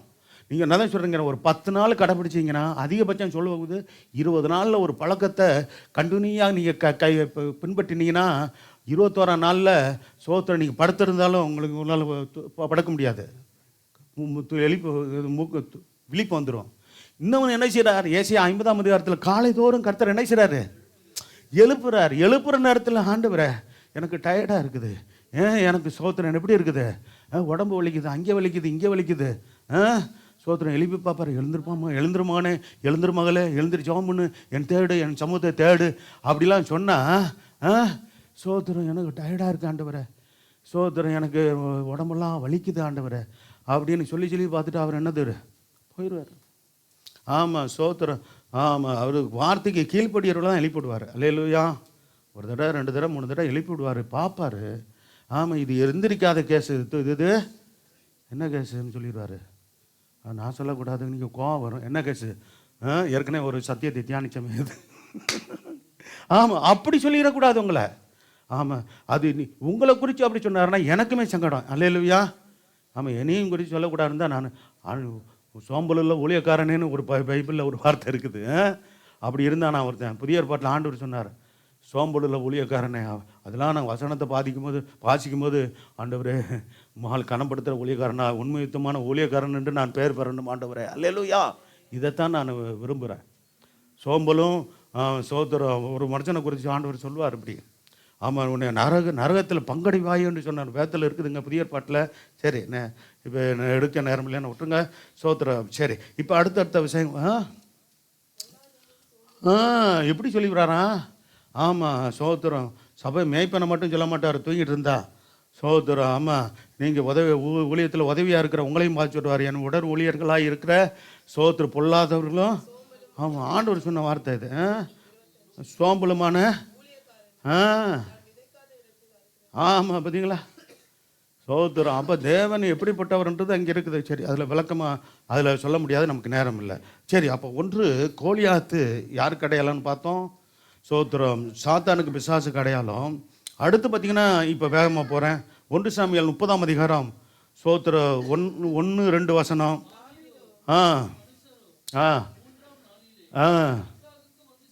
பாருங்க, அந்நிய தேசத்தில் போய் அவர் போய் என்ன செய்கிறாரு? ஆகீஷன்கிற ராஜா கிட்ட போய் தஞ்சம் கட்டு போகிறாரு. ஏன்னா பவுலுடைய யாருடைய தொல்லை? சவுலுடைய. ஆமாம், தொல்லை பொறுக்க முடியல. அவரை வேட்டையாட சுற்றிக்கிட்டே இருக்கிறான். 3000 பேரோட தாவீதை கொல்லணும்னு சொல்லி மருமனை கொல்ல மாமனார் அலைகிறான். இப்படிப்பட்ட மாமனார் எப்பா! சோத்திரம். செருவருக்குள்ளே அமலேக்கியர் தென்புறத்து சீமையின் மேலும் சிக்லாமியல் விழுந்து யார்? இந்த அமலேக்கியர். பாருங்க என்ன பண்ணாங்களா? சிக்லாக்கை கொள்ளையடித்து. பாருங்க எவ்வளோ கொடுமைக்காரன்னு போயிடலாம். கொள்ளையடித்தது மட்டும் இல்லை, அதை அக்கனியால் சுட்டரிச்சு போட்டானுங்களாம் அந்த பட்டணத்தை. பார்த்தீங்களா? ஒரு தஞ்சமடைந்த இடத்துல போயிட்டு இதை பார்த்துட்டு வந்து தாவீது அழுகிறான். பலனில்லாத போக மட்டும் அழுதான் அந்த மனுஷன். அவனோடு கூட இருந்த மனுஷர்களும் இவன் மேலே இல்லை, உன்னை நம்பி வந்து நான் கடைசியில் என் மனைவி பிள்ளைகள்லாம் கொண்டு போயிட்டாங்கன்னு சொல்லிட்டு கல்லெறிய பார்த்தானுங்களாம். யார்? தாவீது நாட்களில் தாவீதை. எப்படிப்பட்ட நெருக்கம் பார்த்தீங்களா? அந்த நேரத்தில் அந்த ஒரு வசனம், அங்கே உள்ள வசனம் எனக்கு பிடிக்கும். அந்த வசனத்தில் தாவீது தன் கர்த்தருக்குள் தன்னை தடப்படுத்தி கொண்டான். இப்படிப்பட்ட சூழ்நிலை வாங்க ஒரு நெருக்கம், போராட்டம். நான் நம்பி இருக்கிறவர்களே நமக்கு விரோதமாக பேசும்போது செயல்படும்போது நாம் செய்ய வேண்டியது, கர்த்தருக்குள் நீங்களும் நானும் நம்மையே பலப்படுத்தி கொள்ளணும். அல்லேலூயா. எல்லா மனுஷர்கள் எனக்கு விரோதமாக எழும்பினாலும் கர்த்தர் நீர் இருக்கிறீங்க ஆண்டவரை, என்னை கைவிட மாட்டீங்க. கைவிடாத தெய்வம் நீங்கள் தான். மனுஷரை கைவிடலாம், நீர் கைவிடாத தெய்வம் இருக்கிறீங்கன்னு பலப்படுத்தி கொண்டாருங்க. பார்த்தாரு கர்த்தர். பாருங்க, இந்த சூழ்நிலையில என் மேலே அவ்வளோ இதாக உறுதியாக பற்றா இருக்கிறானே என்னுடைய தாசனாகிய தாவீது. பாருங்க எப்பேற்பட்ட சாட்சி. சரி, வீட்டில் போய் மீதி 2வது வசனத்தை வாசிங்க. இந்த அமலேக்கியர் மோசமான ஏசாவின் சந்ததியார் தான் யாரு? இந்த அமலேக்கியன். அதிலிருந்த சிறியவர்களையும் பெரியவர்களையும் சிறைபிடித்து ஒருவரையும் கொண்டு போடாமல் என்ன செஞ்சாங்களாம்? அந்த வேலையை செஞ்சானுங்க. ஒருவரையும் கொண்டு போட அவர்களை பிடித்து கொண்டு தங்கள் வழியே போய்விட்டார்கள். சரி, அதில் இன்னொரு வசனத்தை மட்டும் வாசிக்கலாம். கர்த்தர் ஸ்தோத்திரம் உண்டாகட்டும். சரி, 17 யாத்திராவும் 17ஆம் அதிகாரம் தானே? இல்லை, இது என்ன வசனம்? அமலேக்கியர். இப்போ ஆமாம், அதை நம்ம பார்க்கணும், அடுத்து பார்ப்போம். இது மனச்சோர்வின் ஆவிக்கு அடையாளம். ஒன்று பிசாசின் ஆவிக்கு, சாத்தானுடைய ஆவிக்கு சாத்தானோட ஆவியாக தானே இருக்கிறான், அதற்கு அடையாளம் கோலியாத்தை ஜெயிச்சது. 2வது அமலேக்கியரை ஜெயிக்கிறது நீங்கள் பார்த்தீங்கன்னா சோத்திரம் எதற்கு அடையாளம் சொல்ல பின்னாடி பார்த்தீங்கன்னா அமலேக்கியர் ஜெயிக்கிறத பார்க்கலாம். 17ஆம் வசனத்தை வாசிங்க. அமலேக்கியர் போய் பின்தொடர்ந்து போய் எல்லாம் ஒரு கூட்டம் வரமாட்டேன்ட்டான். எங்களால் ரொம்ப இதாக இருக்குது சோத்திரம், ரொம்ப நாங்கள் பலவீனமாக இருக்கிறோம், வர முடியாதுன்னு. சரி, முடியாதெல்லாம் இருந்து போ, எங்கூட யார் வரான் வான்னு சொல்லி போயிட்டு இருக்கிறவர்களை கொண்டு போய் இருக்கிறவர்களை கொண்டு அவர் அவர்களை மடங்கடித்து துரத்தி விட்டு அவருடைய சோத்திரம் மனைவி பிள்ளைகள், யார்? தாவீதுடைய மனைவி பிள்ளைகள், அவரோட இருந்ததான அவருடைய மனைவி பிள்ளைகள்லாம் கூட்டு வந்ததாக பார்க்குறோம். வாசிக்கலாம்.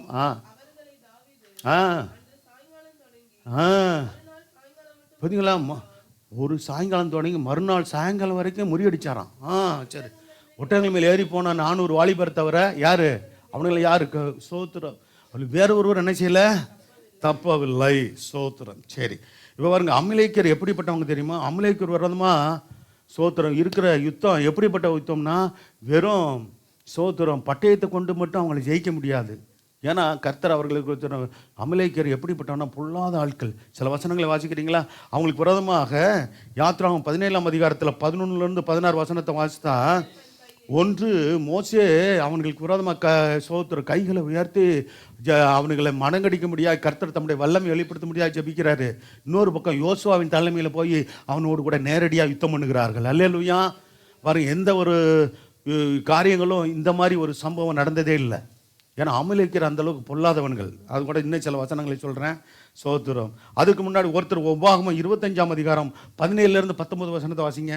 உபாகமம் 25ஆம் அதிகாரம் 17லேருந்து 19 வசனம். பாருங்க, அமலேக்கு தேவனுக்கு பயப்படலை, கர்த்தருக்கு பயப்படாம இந்த ஏசாவின் சந்ததியில் வந்த இந்த அமலேக்கியன் என்ன செஞ்சான்? உனக்கு எதிராக வந்து தேவ ஜனங்களுக்கு இஸ்ரவேலருக்கு எதிராக வந்து என்ன செஞ்சான்? விடாய்த்திருக்கையில் பின்வருகிற பாளையத்தில் உள்ள பலவீனர்கள் எல்லாம் வெட்டுறான். பார்த்தீங்களா எவ்வளோ கொடுமைக்காரன்? பார்த்தீங்களா பலவீனமாக கடைசியாக வர்றாங்களா, வயது முதிர்ந்தவர்கள், வியாதிப்பட்டவர்கள். அது வியாதிப்பட்டவர்கள் சொல்கிறத விட சரீரத்தில் பலவீனம், வயது முதிர்ந்தவர்கள்னு சொல்லலாம். ஏன்னா வேதம் சொல்கிறது அவர்கள் ஒருவனும் பலவீனனாய், ஆமாம் சோத்திரம், அதாவது கோத்திரத்தில் பலவீனம் இருந்ததில்லை என்று சொல்லு. சரீர பலவீனம் ஒருவேளை சோர்வு இருந்திருக்கலாம், ஆனால் வியாதி பலவீனம் இல்லை. வியாதி பலவீனத்தை கர்த்தர் அனுமதிக்கலைன்றது 40 வருஷம் அப்படி தான் நடத்தினார். சரி, சோத்திரம். அப்போ இளைத்து விடாது பின்வர்கள் பழையத்துள்ள பழவர்கள் எல்லாம் வெட்டினான் என்பதை நினைத்துரு. பாருங்க, உன் தேவனாகிய கர்த்தர் உனக்கு கொடுக்கும் தேசத்தின் உன்னுடைய சத்துருக்களை எல்லாம் தேவனாகிய கர்த்தர் விலக்கி உன்னை இளைப்பார பண்ணும்போது நீ என்ன செய்யணும்? அமலேக்கின் பேரை வானத்தின் கீழ் இராதபடிக்கு அழிய பண்ண கடவாய். பார்த்தீங்களா, அமலேக்கு கர்த்தர் சொன்னது அது. இதை மறக்க வேண்டாம்னு சொல்லி சோத்திரம் கர்த்தர் மோசேக்கு சொன்னதை தான் மோசே சொல்கிறார். சரி, இது நீங்கள் வீட்டில் யாத்ராகமம் 17ஆம் அதிகாரம் 11லேருந்து 16 வசனத்தை வாசிங்க. இந்த 2 விதமான யுத்தம் நடக்கிறத பார்க்கலாம். நமக்கு நேரம் இல்லை. அடுத்த 17லேருந்து 17ஆம் அதிகாரம் 11லேருந்து 16 வசனத்தில் நீங்கள் வாசிங்கன்னா அங்கே சொல்லப்பட்டிருக்கோம். சோத்திரம் 2 விதமான யுத்தம் நடக்குது. ஒன்று யோசுவாவை கொண்டு நேரடியான அமலேக்கு விரோதமாக யுத்தம். சோத்திரம். ஆனால் இவன் சோத்திரம் அந்த அந்த ஜெபம் அந்த யுத்தத்தில் அந்த யோசுவாவுடைய யுத்தத்தினால மட்டும் ஜெயம் வரல. எதனால வந்துச்சு? மோசே கைகளை உயர்த்தி ஜெபித்த போது சோத்திரம் ஜெயம் உண்டாயிற்று. ஹல்லேலூயா. அதுலேயும் ஒரு வார்த்தை இருக்குது. மோசே தன் கைகளை தாழ விட்ட போது என்ன செஞ்சானா? அமலேக்கு மேற்கொள்றானா. கைகளை உயர்த்தி ஜெபிக்கும் போது இதில் ஒரு ரகசியம் இருக்குது. சரி, அந்த வசனத்தை அந்த பகுதியை வாசித்தே ஆகணும். ஏன்னா ஜெபத்துக்கு எப்படிப்பட்ட வல்லமை இருக்குன்றது அதில் பார்க்கலாம், வாசிக்கலாம். தன் கையை ஏறெடுத்திருக்கையில் இஸ்ரவேலர் மேற்கொண்டாங்களாம். அவன் கையை தாழ விடுகையில் அப்போ அமலேக்கு மேற்கொண்டான். அதனால சோத்திரம் ஒரு பக்கம் ஆரோனும் இன்னொரு பக்கம் ஊரும் சேர்ந்து என்ன செஞ்சாங்களாம்? அவங்க கைகளை தாங்கி பிடிச்சாங்களாம். அங்கே தொங்க கை இறங்கிக்கிட்டே இருக்குது. இறங்கும் போது அவன் மேற்கொள்கிறான். அவன் சோத்திர கை ஏறி இருக்கும் போது யார்? இஸ்ரவேலருக்கு மேற்கொள்கிறாங்க. எப்படிப்பட்ட ஒரு யுத்தம் பார்த்தீங்களா? சரி, தொடர்ந்து வாசிக்கலாம். அசந்து போயிட்டு அப்போ என்ன செஞ்சாங்களாம்? ஒரு கல்லை தூக்கி 2 பக்கமும் வச்சுட்டாங்க. அதில் நல்ல உயரமாக வச்சு அது மேலே கையை வச்சுக்கிட்டு ஜெபம் பண்ணுறாரு. நல்லா கவனிங்க, ஜெபிக்கும் போது கைகளை உயர்த்தி ஜெபிக்க பழகிக்கொள்ளுங்க. அல்லேலூயா. ஆமாம், கைகளை உயர்த்தி ஜெபிங்க. கைகளை குவித்து ஜெபிக்கலாம், கைகளை உயர்த்தி ஜெபிக்கலாம். கர்த்தர் சகோதரம் உண்டாகட்டும். கைகளை பாருங்க, இப்படி உயர்த்தலாம், கைகளை அசைத்து ஜெபிக்க ஆராதிக்கலாம், இப்படிலாம் செய்யலாம். முழங்கால் ஜெபம் சாத்தானோடு யுத்தம் பண்ணி ஜெயம் எடுக்கிற யுத்தம் முடிஞ்ச வரைக்கும். வயதாகி போயிடுச்சு, சோத்திரம் முழங்கால் போட முடியல, முடிஞ்ச வரைக்கும் முழங்கால் போடுங்க. முடியலையா? சோத்திரம் நின்று கொண்டு ஜெபம் பண்ணுங்க. சோத்திரம். ஆமாம், நிற்கிறதுக்கும் ரொம்ப நேரம் நிற்க முடியலையா? உட்காந்து வாழலாம். ஆமாம், சோத்திரம். இதெல்லாம் நீங்கள் எப்படியாவது ஜெபிக்கணும். கர்த்தரை தான் விரும்புகிறார். ஆனால் சிறு வயதில் என்ன பண்ணலாம்? பிள்ளைய கண்டிப்பாக முழங்கால் போட்டு ஜெபிக்கலாம். வாலிப வயதில் வாசிக்கலாம். அடுத்து சொல்லப்பட்டிருக்கிறது, சரி, கீழே வைத்தார்கள், அதில் உட்கார்ந்தான்.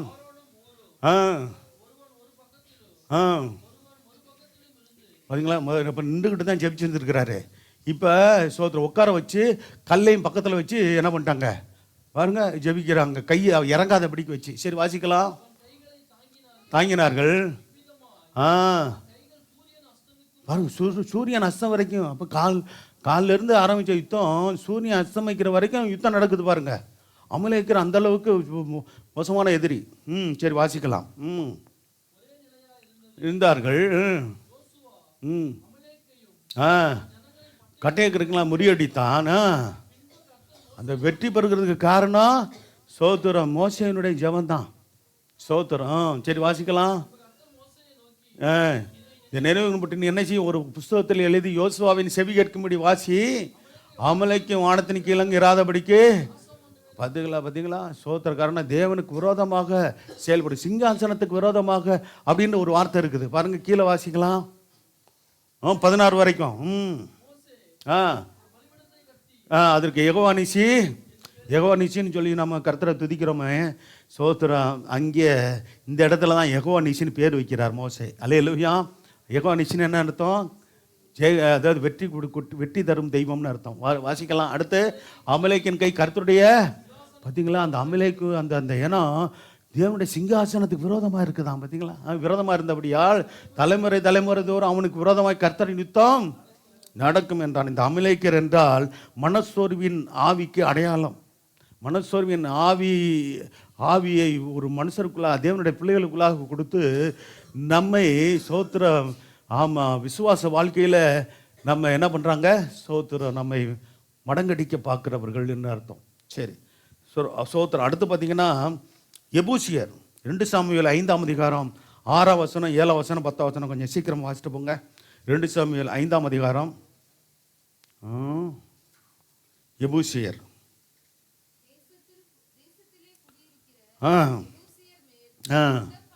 நம்ம வாசித்த வேத பகுதி தான். வாசிக்கலாம். 2 சம்பவம் இருக்குது அதில். அதை ஒன்று எபூசியரை ஜெயம் எடுத்ததை பார்க்குறோம். வாசிக்கலாம். தன் மனுஷரோடு கூட எருசலேமுக்கு போனான். அவர்கள் இதில் பிரவேசிக்க கூடாது என்று எண்ணி, தாவீது இதற்குள் நீ பிரவேசிப்பதில்லை, சப்பானிகள் உன்னை தடுப்பார்கள்னு சொன்னார்கள். பாருங்க, இந்த எபூசியரில் அந்த குருடனும் சப்பானிகளாக இருக்கிற அந்த எபூசியர்கள் என்ன செய்வான்னு தெரியுமா? சோத்திரம். அந்த எபூசியர் பட்டத்தினுடைய அதுபடிக்கு தடை செய்வானுங்களாம். பாருங்க எப்படிப்பட்ட ஆளுகள் பார்த்தீங்களா? சவுல் இருக்கிற வரைக்கும் எருசலேம் பட்டணத்தை அவனால் ஒன்றும் பண்ண முடியல, பிடிக்க முடியல, பேசாமல் விட்டுட்டான்.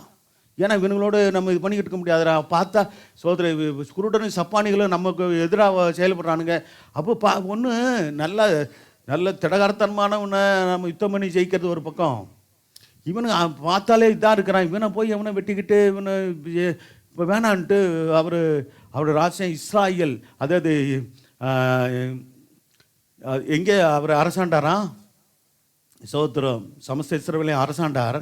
ஆனால் முதல்ல தாவீது சோத்திரம் எந்த இடத்துல தாவீதினுடைய நகரமாகிய எங்கே அவர் ராஜாவாக இருந்தார்? யூதாவுக்கு தான் ராஜாவாக இருந்தார். அப்போ எருசலேமுக்கு வரல. சமஸ்த இஸ்ரவேல் மேல் வரும்போது எருசலேமில் ராஜாவா சோத்திரம் நான் அங்கே ராஜாவாகணும்னு முடிவு பண்ணி அந்த யுத்தத்துக்கு கூட பாருங்கள் யோவாப்பை அனுப்பி அவன் தான் சாலகத்தின் வழியாக ஏறி ஜெயித்தான். சாலகன் என்ன தெரியுமா? சாக்கடை வர்ற பகுதியில் அதுல ஏறி போய் என்ன செய்யணுமா? சோத்திரம். அந்த எபூசியரை ஜெயிக்கணுமா? அப்படி கஷ்டமான காரியம். அதெல்லாம் யோவாப் நல்லா செய்வான். தைரியமான ஆள், நல்ல அருமையான படைத்தளபதி. ஆனால் யாருக்கு உண்மையாக இல்லை? தாவீதுக்கு உண்மையாக இல்லை. அந்தவன் அது நீங்கள் சரித்திரத்தை வாசி பாருங்கள். கூடாது என்று எண்ணி தாவீதை நோக்கி நீ இதற்குள் பிரவேசிப்பதில்லை, குருடர் சப்பானிகளை தடுப்பார்கள் என்றார்கள். சரி, அடுத்த வசனம் 7ஆம் வசனம். முக்கியமான வேத பகுதி, நல்லா கவனிங்க. ஒரு கதை மாதிரி தான் இருக்குது, ஆனால் அருமையான சத்தியம் அடங்கிய பகுதி. வாசிக்கலாம். சீயோன் கோட்டையை பிடித்தான். பார்த்தீங்களா? சீயோன் கோட்டை அது வரைக்கும் பிடிக்க முடியாமல் இருந்துச்சு. அது பிறகு அதை தாவீது நகரமாய் மாற்றினார். சோத்திரம். சரி, அப்போ பாருங்க, சபை ஒரு சீயோன். சோத்திரம். ஆமாம், எருசலேமில் ஒரு சீயோன் இருக்கிறது, அது நகரம், தாவீது நகரம். பரலோகத்தில் இருக்கிறது, அது பரமசீயோன். அல்லேலூயா. சரி, வாசிக்கலாம். இன்னொரு வசனம், 10ஆவது வசனம். சரி, ரைட்டு. நம்ம இது ஏற்கனவே வாசித்தோம். அப்போ சேனையில் தேவனாய் கர்த்தர் அவனோடு கூட இருந்தார்னு பார்க்கணும். சரி, எபூசியர் என்றால் என்ன அர்த்தம்னா சுயநம்பிக்கை உடையவர்கள். கர்த்தர் மேல் நம்பிக்கை வைத்திருக்க மாட்டாங்க. சுயநம்பிக்கை உடையவர்களை தான் எபூசியருக்கு அடையாளமாக சொல்லப்படுகிறது. சரி, கர்த்தர் சோத்திரம். அடுத்த 4வதாக 2 சாமுவேல் 5ஆம் அதிகாரம் 17ஆம் வசனம். பெலிஸ்தர் பாருங்க. ஆமாம், நம்ம வாசித்த வேத பகுதியில் 2 சம்பவம். ஒன்று எபூசியர்களோடு ஜெயித்தது, இன்னொன்று பெலிஸ்தரை ஜெயிக்கிறது. பெலிஸ்தரை ஜெயிக்கிறது எதற்கு அடையாளம் தெரியுமா? அடுத்தடுத்து வருகிற போராட்டங்கள், உபத்திரவங்கள் இதற்கு அடையாளமாக இருக்கிறது. எபூசியர் பாருங்கள் என்ன செய்வாங்களாம், 5 ராஜாக்கள். நல்ல கவனிங்க, 5 ராஜாக்கள் அவங்களுக்கு உண்டு. பெலிஸ்தியர் ஒரு யுத்தம்னு வந்துட்டா எல்லாம் சேர்ந்துருவான். பெரிய சோதர ஒரு சேனையாக அவனுக்கு சேர்ந்து மாறிடும். 5 ராஜாக்கள் எல்லாம் கூடிக்கொண்டு மற்றவர்களோடு கூட யுத்தம் பண்ணி அவர் ஜெயம் எடுத்துருவாங்க. இஸ்ரவேலர்களே ஜெயித்ததெல்லாம் உண்டு பல தருணத்தில். அதனால் அடிக்கடி வந்து தாக்குறவனுங்க. ஆனால் தாவீதுகிட்ட மட்டும் அவனுடைய காரியம் நடக்கலை, ஒன்றும் நடக்கலை, ஜெயிக்க முடியல. நீங்கள் சோத்திரம் பாருங்கள். அதே அதிகாரத்தில் 2 முறை முதல்ல தோத்துட்டு போனவன் திருப்பி வந்து மறுபடியும் தாவீதுக்கு விரோதமாக யுத்தம் பண்ண வருகிறத பார்க்கலாம். நீங்கள் தாவீதை இஸ்ரவேலின் மேல் ராஜாவை அபிஷேகம் பண்ணினார் என்று கேள்விப்பட்ட போது அவர்கள் எல்லாரும் தாவீதை தேடும்படி என்ன செஞ்சாங்க, வந்தார்கள். தாவீது கட்டப்போது என்ன செஞ்சான், ஒரு அரணிப்பான இடத்துக்கு போயிட்டான், பாதுகாப்பான இடத்துக்கு போயிட்டாரு. போய் அங்கே திட்டமிட்டார், இப்படி வரானுங்க என்ன செய்யலாம் அப்படின்னு ஆண்டவர்கிட்ட கேட்குறார். நல்ல செய்யுங்க சோத்திரம். எந்த ஒரு காரியமாக இருந்தாலும் ஆண்டவரிடத்தில் நம்ம ஆலோசனை கேட்க கற்றுக்கொள்ள வேண்டும். அல்லேலூயா. தாவீதுடைய வாழ்க்கையில் ஜெயம் பெற்றதுக்கு ஒரு காரணம் என்ன? ஒன்று ஜெபிக்கிற மனுஷன், 2வது கர்த்தரிடத்தில் ஆலோசனை கேட்பார். ஆண்டவரே இந்த சூழ்நிலையில் நான் என்ன செய்வது, எப்படி நான் செயல்படுவது என்று சொல்லும்போது அங்கே ஆண்டவர் ஆலோசனை கொடுக்கிறார். அல்லேலூயா. நம்முடைய தேவன் யார், நம்முடைய ஆண்டவர் யாருன்னா ஆலோசனையில் ஆச்சரியமானவர், செயலில் மகத்துவமானவர். அவரை போல ஒரு நல்ல ஆலோசனை கொடுக்க ஒருவரால் முடியாது. ஆண்டவருடைய தினமும் உங்களை குறித்து, உங்கள் குடும்பத்தை குறித்து, பிள்ளைகளை குறித்து, சந்ததிகளை குறித்து ஆலோசனை கேளுங்க. அருமையான ஆலோசனை கொடுத்து ஆச்சரியமாய் நம்மை ஆசீர்வதித்து உயர்த்துகிற தேவன் நம்மோடு இருக்கிறார். அல்லேலூயா. கேட்காம அப்போ ஜபத்தில் இருந்தால் தானே இங்கே ஆலோசனை கேட்பீங்க. அப்போ ஆலோசனை கேட்க தோணும். அப்படி இல்லைனா சோத்திரம். உங்களுக்கு அருமையான நல்ல வார்த்தைகளே நல்ல சோத்திரம். இந்த நாளில் இந்த வருஷ கடைசியில் இந்த ஞாயிற்றுக்கிழமையில் கர்த்தர் பேசுகிறார். 7 வித சத்துருக்கள் மேலே தாவீது ஜெயம் எடுத்தது போல நாமும் இப்படிப்பட்ட ஆவிகளுக்கு விரோதமாகிது. அன்னைக்கு அந்த அவர்கள் எழுத்த முடியாத ஆட்கள் தான். ஆனால் இன்னைக்கு அவர்களுக்கு பின்னாடி கிரியை செய்கிறது அப்படிப்பட்ட பொல்லாத ஆவிகள். அப்போ சோத்திரம். ஒன்று எப்படி பார்த்தோம், கோலியாத், அது சாத்தானோடு வருகிற போராட்டத்தை, பிசாசோட ஒரு போராட்டத்தை குறிக்கிறது. 2வது அமலேக்கியர்கள் மனச்சோர்வை உண்டாக்குற ஆவியைக்கு அடையாளமாக அவர்கள் காணப்படுகிறார்கள். 3வது சோத்திரம். 3வது பார்த்தோம் யார், எபூசியர்கள். அவர்கள் சுயநம்பிக்கை உடையவர்கள் என்று பார்க்கிறோம். நாம் ஒரு நாள் சுயநம்பிக்கை உடையவர்களாக இருக்கக்கூடாது, தேவன் மேல் நம்பிக்கை உடையவர்களாக இருக்கணும். அல்லேலூயா. சுய சித்தம் செய்கிறவர்கள் அல்ல, நாம் தேவ சித்தம் செய்ய அழைக்கப்பட்டவர்கள். அல்லேலூயா. எல்லாரும் தாவீது திரும்பி வந்தார்கள். அதை கேட்டு ஒரு அரணிப்பான இடத்துக்கு போனான். அடுத்த வசனத்தை போடுப்பான். 22 வசனம் வரைக்கும் போடலாம், சீக்கிரம் வாசிக்கலாம். பாருங்க, பெலிஸ்தருக்கு விரோதமாய் போகலாமா? 19ஆம் வசனம். சரியா? பாரு போடலாம். விரோதமாக போகலாமா? அவர்களை என் கையில் ஒப்பு கொடுப்பீரா? எப்படி கேட்குற பற்றிறாருங்களா? பெலிஸ்தருக்கு விரோதமாக ஆண்டவரை போகவா, நீர் ஒப்பு கொடுப்பீங்களாப்பா? ஏன்னா சோத்திரம். பெலிஸ்தர்னாலே பொதுவாக அந்த நாளைக்கு இஸ்ரவேல் ஜனங்களுக்கெல்லாம், ராஜாக்களுக்கெல்லாம் ஒரு பயம் இருந்துக்கிட்டே இருக்குது. ஏன்னா ஏலியன் காலத்தில் பெட்டியை பிடிச்சி என்ன செஞ்சானுங்க? ஆமாம் சோத்திரம். அந்த பெரிய ஒரு அழிவு வந்துச்சு. அதே போல் பெலிஸ்தர் கையில் மடிஞ்சர் தான் யார்? சோத்திரம். சவுலும் அவருடைய 3 மகன்களும். ஆனால் தாவீது கர்த்தர் விசாரிக்கும் போது கர்த்தர் போயிடுறார், போன்னு சொன்னார். அடுத்த பெலிஸ்தரை உன் கையில் எப்படி ஒப்பு கொடுப்பேன்னு சொன்னார்? நிச்சயமாய் ஒப்பு கொடுப்பேன் என்று சொன்னார். தாவீதுக்கு சொன்னார். அடுத்த வசனம்.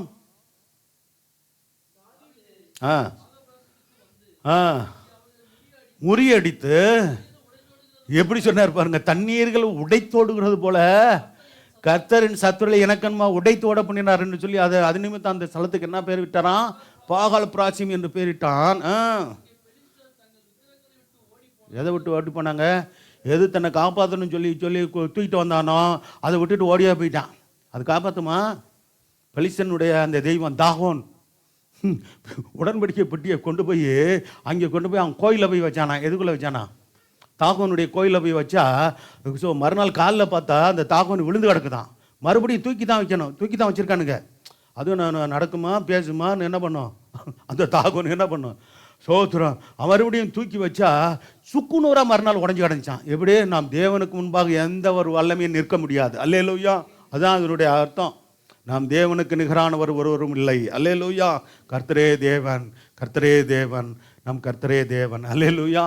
ஆமாம், சோத்திரம். இதை நம்ம உறுதியாக நம்ம மனசுல நம்ம வைத்துக்கணும். ஓடி போனார்கள், அவைகளை தாவீதும் அவன் மனுஷரும் சுட்டெரித்தார்கள். நம்ம தாவீது பாருங்க, சுத்திகரிப்பை உண்டு பண்ணுகிற மனுஷன். அடுத்து பார்த்தீங்களா என்னது, 25 வசனம் வரைக்கும் வேகமாக வாசிங்க. மறுபடியும் அதான் சொல்கிறேன். சோத்திரம். பெலிஸ்தர் என்றாலே என்ன அர்த்தம்? அடிக்கடி வருகிற, நல்ல கவனிங்க, வியாதி வருதா, வர்றது இல்லையா? வியாதி வருதா, கஷ்டங்கள் வருதா, அடிக்கடி உபத்திரங்கள் வருதா, இதுக்கெல்லாம் அடையாளம் தான் யார்? இதில் ஜெயம் எடுக்கணும் நம்ம. ஹல்லேலூயா. ஆமாம், சோத்திரம். ஜெயம் எடுக்கணும்னா எல்லாம் கர்த்தரை சார்ந்து இருக்கணும், கர்த்தரை தேடணும், கர்த்தருக்கு உண்மையாக இருக்கணும், சாட்சியாய் வாழணும், பரிசுத்தமாக ஜீவிக்கணும். ஹல்லேலூயா. கர்த்தர் ஜெயம் கொடுத்துக்கிட்டே இருப்பார். நம்ம வெற்றியுடைய ரகசியம் இதில் தான் இருக்குது. பெருசாக ஒன்றும் என்னது இல்லை, ரொம்ப வேறு ஒன்றும் ரொம்ப கஷ்டப்படுற காரியம் இல்லை. ஆமாம், சோத்திரம். வாசிக்கலாம்.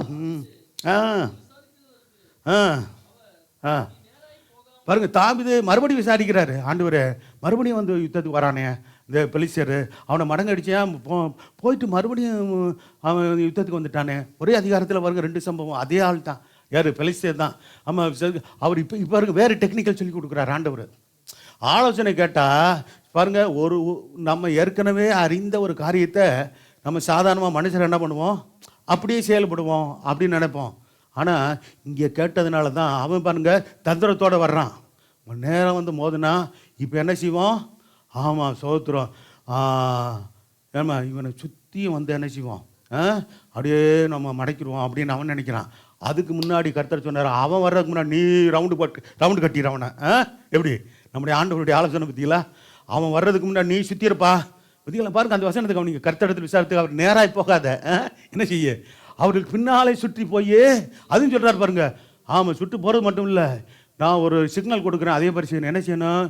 முசுக்கொட்டை செடிகளுக்கு எதிராக இருந்து அவர்கள் மேல் பாயணும். முசுக்கொட்டை செடி அங்கே இருக்குது. சோத்திரம். ஆமாம், ஆமாம், சோத்திரம். அப்போ முசுக்கொட்டை செடிகளின் பாருங்க எது வரைக்கும் காத்திருக்க சொல்கிறாரு.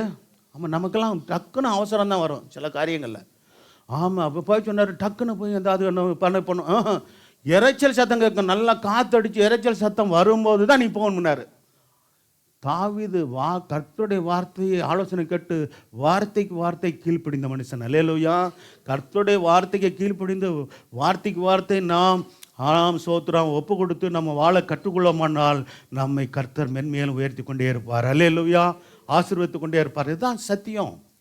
அப்போ பாருங்க, முசுக்கொட்டை செடிகளின் நுனிகளே செல்கிற இறைச்சலை நீ கேட்கும்போது அப்போ நீ கேட்ப, சீக்கிரமாக எழும்பிப்போம். அப்போ தான் நீ போகணும், அது வரைக்கும் காத்திருக்கணும், வெயிட் பண்ணணும். பார்த்தீங்களா? ஆமாம், அப்பொழுது பெலிஸ்தரின் பாளையத்தை முறியடிக்க என்ன செய்வார்? நான் உனக்கு முன்பாக புறப்பட்டிருப்பேன் அப்படி சொல்கிறார். பார்த்தீங்களா? சோத்திரம். அருமையான ஒரு காரியம். சரி, போட்டோம். அப்போ பெலிஸ்தர்னா யாருன்னு பார்த்தோம்? அடிக்கடி வருகிற வியாதி, கஷ்டங்கள், உபத்திரவங்களுக்கு அடையாளம். இதில் நம்ம ஜெயம் எடுக்கணும். அல்லேலூயா. கர்த்தர் சோத்திரம். அப்போ தாவீது செய்த போல கர்த்தரிடத்தில் விசாரித்து என்ன செய்யணும்? ஆலோசனை பெற்று நாம் சோத்திரம் சத்துருக்களை, நமக்கு சத்துரு யார்? மனுஷர்கள் அல்ல. சோத்திரம் யார் தான்? அவர்களுக்கு முன்பாக செயல்படுகிற ஆவிகள். அல்லேலூயா. மனுஷருக்கு முன்பாக செயல்படுற ஆவிகள். இன்னும் அடுத்து 5வது பயன் சொல்கிறேன். 2 சாமுவேல் 10ஆம் அதிகாரம் 1ஆம் வசனம் 2ஆம் வசனத்தை வாசிங்க.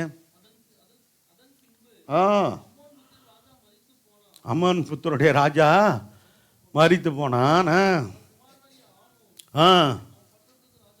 பார்த்தீங்களா? ராஜா, இந்த அம்மோன் ராஜா சோத்திரம் இறந்து போகிறான், அவனுடைய மகன் வர்றான். அந்த அம்மோன் ராஜாவுடைய இப்போ ராஜாவாக இருக்கிறானே, அவனுடைய அப்பா பேர் என்னது? ஆனுஷா. என்ன சொல்லுதுட்டு? ஆனூன். அவன் தாவீதோடு கூட நண்பனா, நல்ல ஒரு நெருங்கி ஒரு பழக்கம் உள்ளவனாக இருக்கிறான்.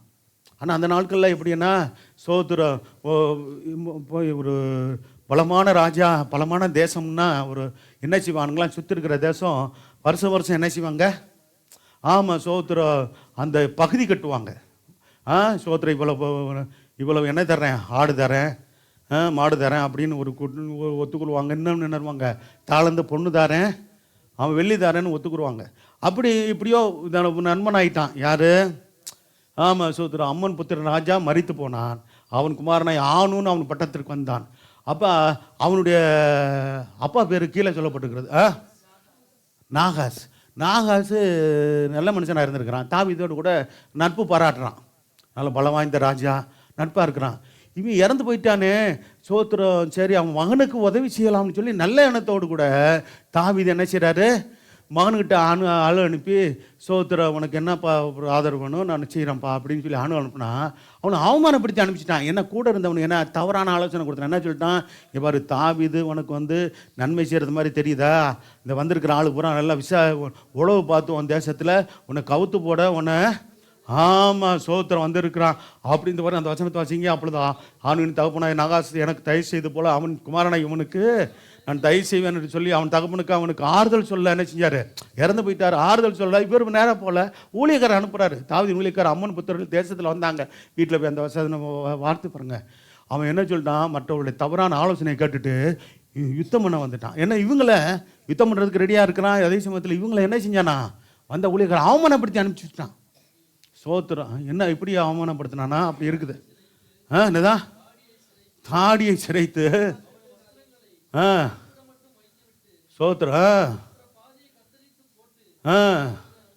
பார்த்தீங்களா ட்ரெஸ்ஸை சோத்திர, அப்போ ட்ரெஸ்ஸஸ் எல்லாம் அங்கே கழட்டி விட்டு சோத்திரம் கொஞ்சம் என்னது கோவணத்தை மட்டும் கட்டிட்டு போங்கடான்னு விரட்டி விட்டான் போட்டுருக்கு. தாடி வர ஒரு பக்கம் சிரைச்சி விட்டு இன்னொரு எவ்வளோ அவமானப்படுத்தியிருக்கான் பாருங்கள். சோத்திரம். அப்போ என்ன பண்ணான், சரி இவ்வளவு நான் உண்மையாக இருக்கேன், என்ன இப்படி இது பண்ணுறான்னு போயிட்டு யுத்தம் பண்ணி என்ன பண்ணார், தாவீது அந்த இவனுடைய அம்மோன் ராஜாவை ஜெயிச்சிட்டார். அம்மோன் என்றால் பிரிவினை உண்டாக்குற ஆவின்னு அர்த்தம். அல்லேலூயா. குடும்பத்திலையோ அப்போ அவர் கணவன் மனைவியை பிரிவினை உண்டாக்குற ஆள், சோத்திர பெற்றோர் பிள்ளைகளை பிரிக்கிற ஆவி, இதெல்லாம் பிரிவினை ஆவி. சோத்திர எல்லாத்துக்கும் கர்த்தர் இந்த வருஷத்தோடு முடிவு பண்ணுவார். அல்லேலூயா. சமாதானத்துக்கு காரியங்களை செய்ய முடியாது, நம்ம ஜெபிக்கணும். சோத்திரம். அப்போ பிரிந்து போகிறோம் பாருங்கள். 2 நாளாகுமோ 20ஆம் அதிகாரம் 1-2 வசனத்தில், ஒன்று பிரிவினை உண்டாக்குகிறவர் அர்த்தம். அம்மோன் என்றால் அம்மோனும் மோவாபியர் யாரு, லோத்தினுடைய சபிக்கப்பட்ட சந்ததி. அம்மோனியர் மோவாபியர் மறக்கக்கூடாது.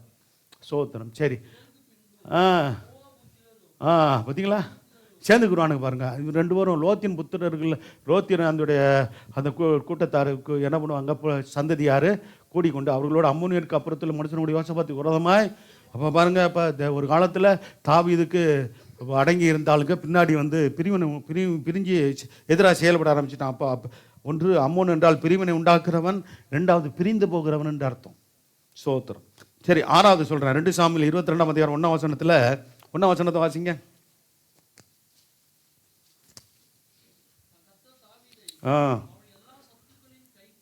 ஆமாம் போது பார்த்தீங்களா, யாருக்கு முன்பாங்க, ஆமாம் சோத கர்த்தர் தாவீதையும் அவனுடைய எல்லா சத்துருக்களின் கைக்கும் அப்படின்னு சொல்லிட்டு இன்னொரு யாருக்குடைய கைக்கு, சவுலின் கைக்கு. பார்த்தீங்களா, முக்கியமாக நீக்கிட்டாரா. ஆமாம் சோத்திரம். ஆமாம், நீங்கின பிற்பாடு அந்த யுத்தத்தில் மடிந்த பிற்பாடு தான் தாவீது முதல்ல எல்லா சமஸ்திரமில் ராஜாவாயிட்டாரா. இல்லை, யூதாவுக்கு 7 வருஷமும் 6 மாதமும். பார்த்தீங்களா, பொதுவாக 40 வருஷம் சொல்லுவாங்க. சவுல் 40 வருஷம், தாவீது 40 வருஷம் சொல்கிறது. ஆனால் கரெக்டாக கணக்கு எடுத்தால் 40 வருஷம் 6 மாதம் கணக்கு வரும். அடுத்து பார்த்தீங்கன்னா சோத்திரம், சாலமோனும் 40 வருஷம் ஆண்டாங்க. இவங்கெல்லாம் பொதுவாக கணக்கு அப்படி சொல்லப்படும். சரி, சவுலிங்கைக்கு நீங்களாக்கி வெடித்த போது அவன் கர்த்தருக்கு முன்பாக பாடின பாட்டு என்று சொல்லி பாருங்க. சோத்திரம் சங்கீத புஸ்தகத்தில் வருகிற அந்த ஒரு பாடல் சோத்திரம் இங்கே வரும். சரி சரி, வாசி பார்த்துக்கொள்ளுங்க, நல்லாயிருக்கும். சரி, அடுத்து பார்த்தீங்கன்னா இந்த சவுல் என்றாலே எரிச்சலின் ஆவிக்கு அடையாளம். அல்லேலூயா. கர்த்தருடைய பிள்ளைகளுக்கு காரணம் இல்லாமல் எரிச்சல் வரக்கூடாது. பொதுவாகவே எரிச்சல் ஆவின்றது ஆண்டவருடைய பிள்ளைகளுக்கு ஆகாது. சோத்திரம். ஏதாவது ஒரு குறித்து எரிச்சல், ஏதாவது குறித்து கர்த்தர் யாரை குறித்தாவது எரிச்சல். சோத்திரம். ஒரு சிலர் கணவனை பார்த்தா மனைவிக்கு எரிச்சல், மனைவியை பார்த்தா கணவனுக்கு எரிச்சல், பெற்றோர்களை பார்த்தா பிள்ளைகளுக்கு எரிச்சல், பிள்ளைகளை பார்த்தா பெற்றோருக்கு எரிச்சல். அப்படிலாம் வருதா? வரக்கூடாது. அல்லேலூயா. இது யாருக்கிட்ட இருந்தது? அந்த எரிச்சல் ஆவி கடைசியாக சவுலை விழத்தள்ளிடுச்சு. பார்த்தீங்களா, சோத்திரம். எரிச்சலின் ஆவி இதெல்லாம் சோத்திரம் நம்முடைய அது தேவன் கொடுக்குற ஆவி அல்ல. இது எந்த ஆவி? ஆமாம், சோத்திரம், அசுத்த ஆவியினுடைய காரியம். இதை நம்ம புரிஞ்சுக்கொள்ளணும். ஆகவே எரிச்சல் ஆவிக்கு பதிலாக சோத்திரம் இப்படி ஆவிகள் போராடும்போது உபவாசத்தை ஜெபம் பண்ணி, ஆண்டவரே எனக்கு சாந்தமுள்ள ஆவியை தாங்க. அல்லேலூயா. ஆமாம், நீடிய பொறுமை உள்ள ஆவியை தாங்கப்பா என்று சொல்லி நம்ம கேட்கணும். அல்லேலூயா. ஆமாம், அந்த 2 ஆவி, பரிசுத்த ஆவியானவர் கொடுக்குற, தேவன் கொடுக்குற அந்த தேவனுடைய ஆவியினால நிரப்பப்பட்டா இந்த எரிச்சல் ஆவியை மேற்கொள்ள முடியும். அல்லேலூயா. யாரை குறித்தும் எதை குறித்தும் எரிச்சல் வரவே கூடாது. சோத்திரம். எங்களை குறித்துலாம் உங்களுக்கு யாருக்கும் எரிச்சல் இல்லையே. சோத்திரம். கர்த்தர் உங்களை ஆசீர்வதிப்பாராக. அல்லேலூயா. ஆமாம், ஒருத்தர் எங்களுக்கும் உங்களை குறித்து இதான எரிச்சல் இல்லை. அல்லேலூயா. இருக்கக்கூடாது. அது சொல், வேற யாரு மேலேயும் நமக்கு எரிச்சல் வேண்டாம். யார் மேலேயும் அது நமக்கு விரோதமாக செயல்பட்டாலும் கூட வேண்டாங்க. அவர்களை கர்த்தரை நம்ம ரட்சிக்க முடியாது, ஆசீர்வதிக்க முடியாது. ஜெபம் பண்ணுவோம். ஆமென். அல்லேலூயா. அதுதான் தேவன் நம்மிடத்தில் எதிர்பார்க்கிறார். எரிச்சல் ஆவியை நம்மளே பாருங்க என்ன பண்ணிடும். ஆமாம், ஒரு விரக்திக்குள்ளாக கொண்டு போயிடும். தெரியுமா உங்களுக்கு? வேண்டாம். சோத்திரம். பாருங்க, அந்த சவுளுடைய விழுகைக்கு காரணம் என்ன? அந்த எரிச்சல் ஆவி. எரிச்சல் ஆவி வர வர செயல்பட கர்த்தர் அந்த என்ன செஞ்சிட்டாரு? ஆமாம், தாவீதுகிட்ட இருந்து அந்த பரிசுத்த ஆவியானவர் எடுத்த பிற்பாடு தான் எரிச்சல் ஆவி உள்ளே போகுது அவனுக்கு. அலைக்கழிக்கும் ஆவி. என்ன ஆவியே? இந்த எரிச்சல் ஆவி என்ன செஞ்சிருச்சு? கடைசி அலைக்கழிக்கிற அசுத்த ஆவியாக மாறி போச்சு. பார்த்தீங்களா? நம்ம சொல்கிறோம் சாதாரணமாக, எதுவும் சாதாரணமாக இதெல்லாம் ஒரு யாரை குறித்து ஒரு எரிச்சல் அடையிறது, கோவப்படுறது, இதெல்லாம் இயற்கை தானே அப்படின்னு நம்ம ஈஸியாக எடுத்துக்கொள்ளுவோம் சாதாரணமாக. அப்படி இல்லை. கர்த்தர் சோதரம் உண்டாகட்டும். இப்போ பாருங்கள், அந்த எரிச்சல் ஆவி ஒரு மனுஷனை கொலைகாரனா ஆக்குச்சா? யாரை சொல்லுங்க பாப்பா? சொல்லிட்டீங்களே, காயின். அவனை கொலைகாரன் ஆக்குனது எந்த ஆவி? இப்போ வாசிங்க. ஆதியாகமம் 4ஆம் அதிகாரம் 5ஆம் வசனம். அடுத்து 1 சாமுவேல் 18ஆம் அதிகாரம் 8, 7, 9. இதை வாசிங்க. எதுனால எரிச்சல் வந்துச்சு அவனுக்கு? தம்பியுடைய காணிக்கையை தம்பியும் அங்கீகரிச்சாரு, தம்பியுடைய காணிக்கையை அங்கீகரிச்சாரு ஆண்டவர் ஆபேலு. ஆனால் அண்ணங்காரன் என்னுடைய காணிக்கையை அவர் என்னையும் அங்கீகரிக்கலை, என்னுடைய காணிக்கை அங்கீகரிக்கலை அப்படின்னு கோவம் வந்துருச்சு அவனுக்கு. வாசிக்கலாம். அதனால என்ன செஞ்சானா? எரிச்சல் உண்டாக்கி முகநாடி பாருங்க. எரிச்சல் அதிகமாக உண்டாச்சுன்னா முகநாடி என்ன செஞ்சிருது? வேறுபட்டது. பார்த்தீங்களா? ஆமாம், நல்ல அன்பும் சந்தோஷமும் அமைதியும் சோத்திரம் இரக்கமும் தயவும் நம்மகிட்ட வெளிப்படிச்சுன்னா நம்ம முகம் பிரகாசமாக இருக்கும். அல்லேலூயா. எரிச்சல், கோபம், சோத்திரம், மற்றவர் மேலே உக்கரம், இதெல்லாம் இருந்துச்சுன்னா என்ன ஆகும்? முகம் நம்ம கண்ணாடியில் பார்த்தோம்னா நமக்கு சகிக்காது. அல்லேலூயா. உண்மை தானே? ஆமாம், சோத்திரம். ஆகாது. நல்லா சிரிச்ச முகத்தோடு சந்தோஷமாக எல்லாரோட அன்போடு இருப்போம். அல்லேலூயா. வாழ போகிறது கொஞ்சம் காலங்க. என்ன அப்படி ஒரு வார்த்தையை போடுறீங்க? நேற்று ஃபாதர் அதை தானே சொன்னார். ஆண்டவர் வருக சவியமாக இருக்குது, ஆண்டவருக்கு காத்திருங்கன்னு தானே சொன்னார். எப்போனாலும் ஆண்டவர் வருவார், காத்திருப்போம்னு தானே சொன்னார். அதுதான் உண்மை. அப்போ நான் சொன்ன சோத்திரம் என்ன இப்போ இது வார்த்தையை சொல்கிறாங்கன்னு சொல்கிறீங்க? அப்பாவே சொல்லிட்டாரு. யார்? ஃபாதர் அப்பாவே. இருக்கிறது உண்மை. அதுதான். எப்போனாலும் வரலாம். சோத்திரம். அது நமக்கு தெரியாது. காத்திருப்போம். அல்லேலூயா. அப்போ இயேசுவை போல நம்ம மாறணும்னா அவருடைய தெய்வீக குணங்களை உடையவர்களாக நம்ம மாறணும்னு அர்த்தம். சோத்திரம். சரி, அப்போ எரிச்சல் ஆவிக்கு இது அடையாளம் தான் என்னது? சவுல். சோத்திரம். இதெல்லாம் இருக்கக்கூடாது நம்மள்கிட்ட. இது எல்லாம் அகற்றினா தான், இதெல்லாம் நம்ம ஜெயம் எடுக்கணுன்றதுக்காக தான் இன்றைக்கி தியானிக்கிறோம். சோத்திரம். புது வருஷத்தில் போகும்போது இதெல்லாம் இருக்கவே கூடாது. அல்லேலூயா. சோத்திரம். இப்போ நான் சொன்ன 18ஆம் அதிகாரம் பின்னாடி நம்ம பார்த்தோம்னா அவன் தன் சகோதரனை கொலை செய்தான் இருக்கா? எத்தனை வசனம்? 4. ஆதியாகமம் 4ஆம் அதிகாரத்தில் சோத்திரம் 8, 9 என்ன செய்து சொல்லப்பட்டிருக்கிறது? பேசினான். எப்படி நயவஞ்சமாக கூட்டு போய் கொண்டு விட்டான் எனக்கு தம்பியை. எரிச்சலத்துக்கு தான் காரணம். சோத்திரம்.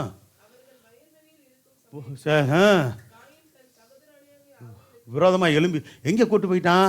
தம்பி வாப்பா, அப்படியே வயல்வெளிக்கு போயிட்டு வருவோம். அவன் விவசாயியில் கூட்டு போனான்.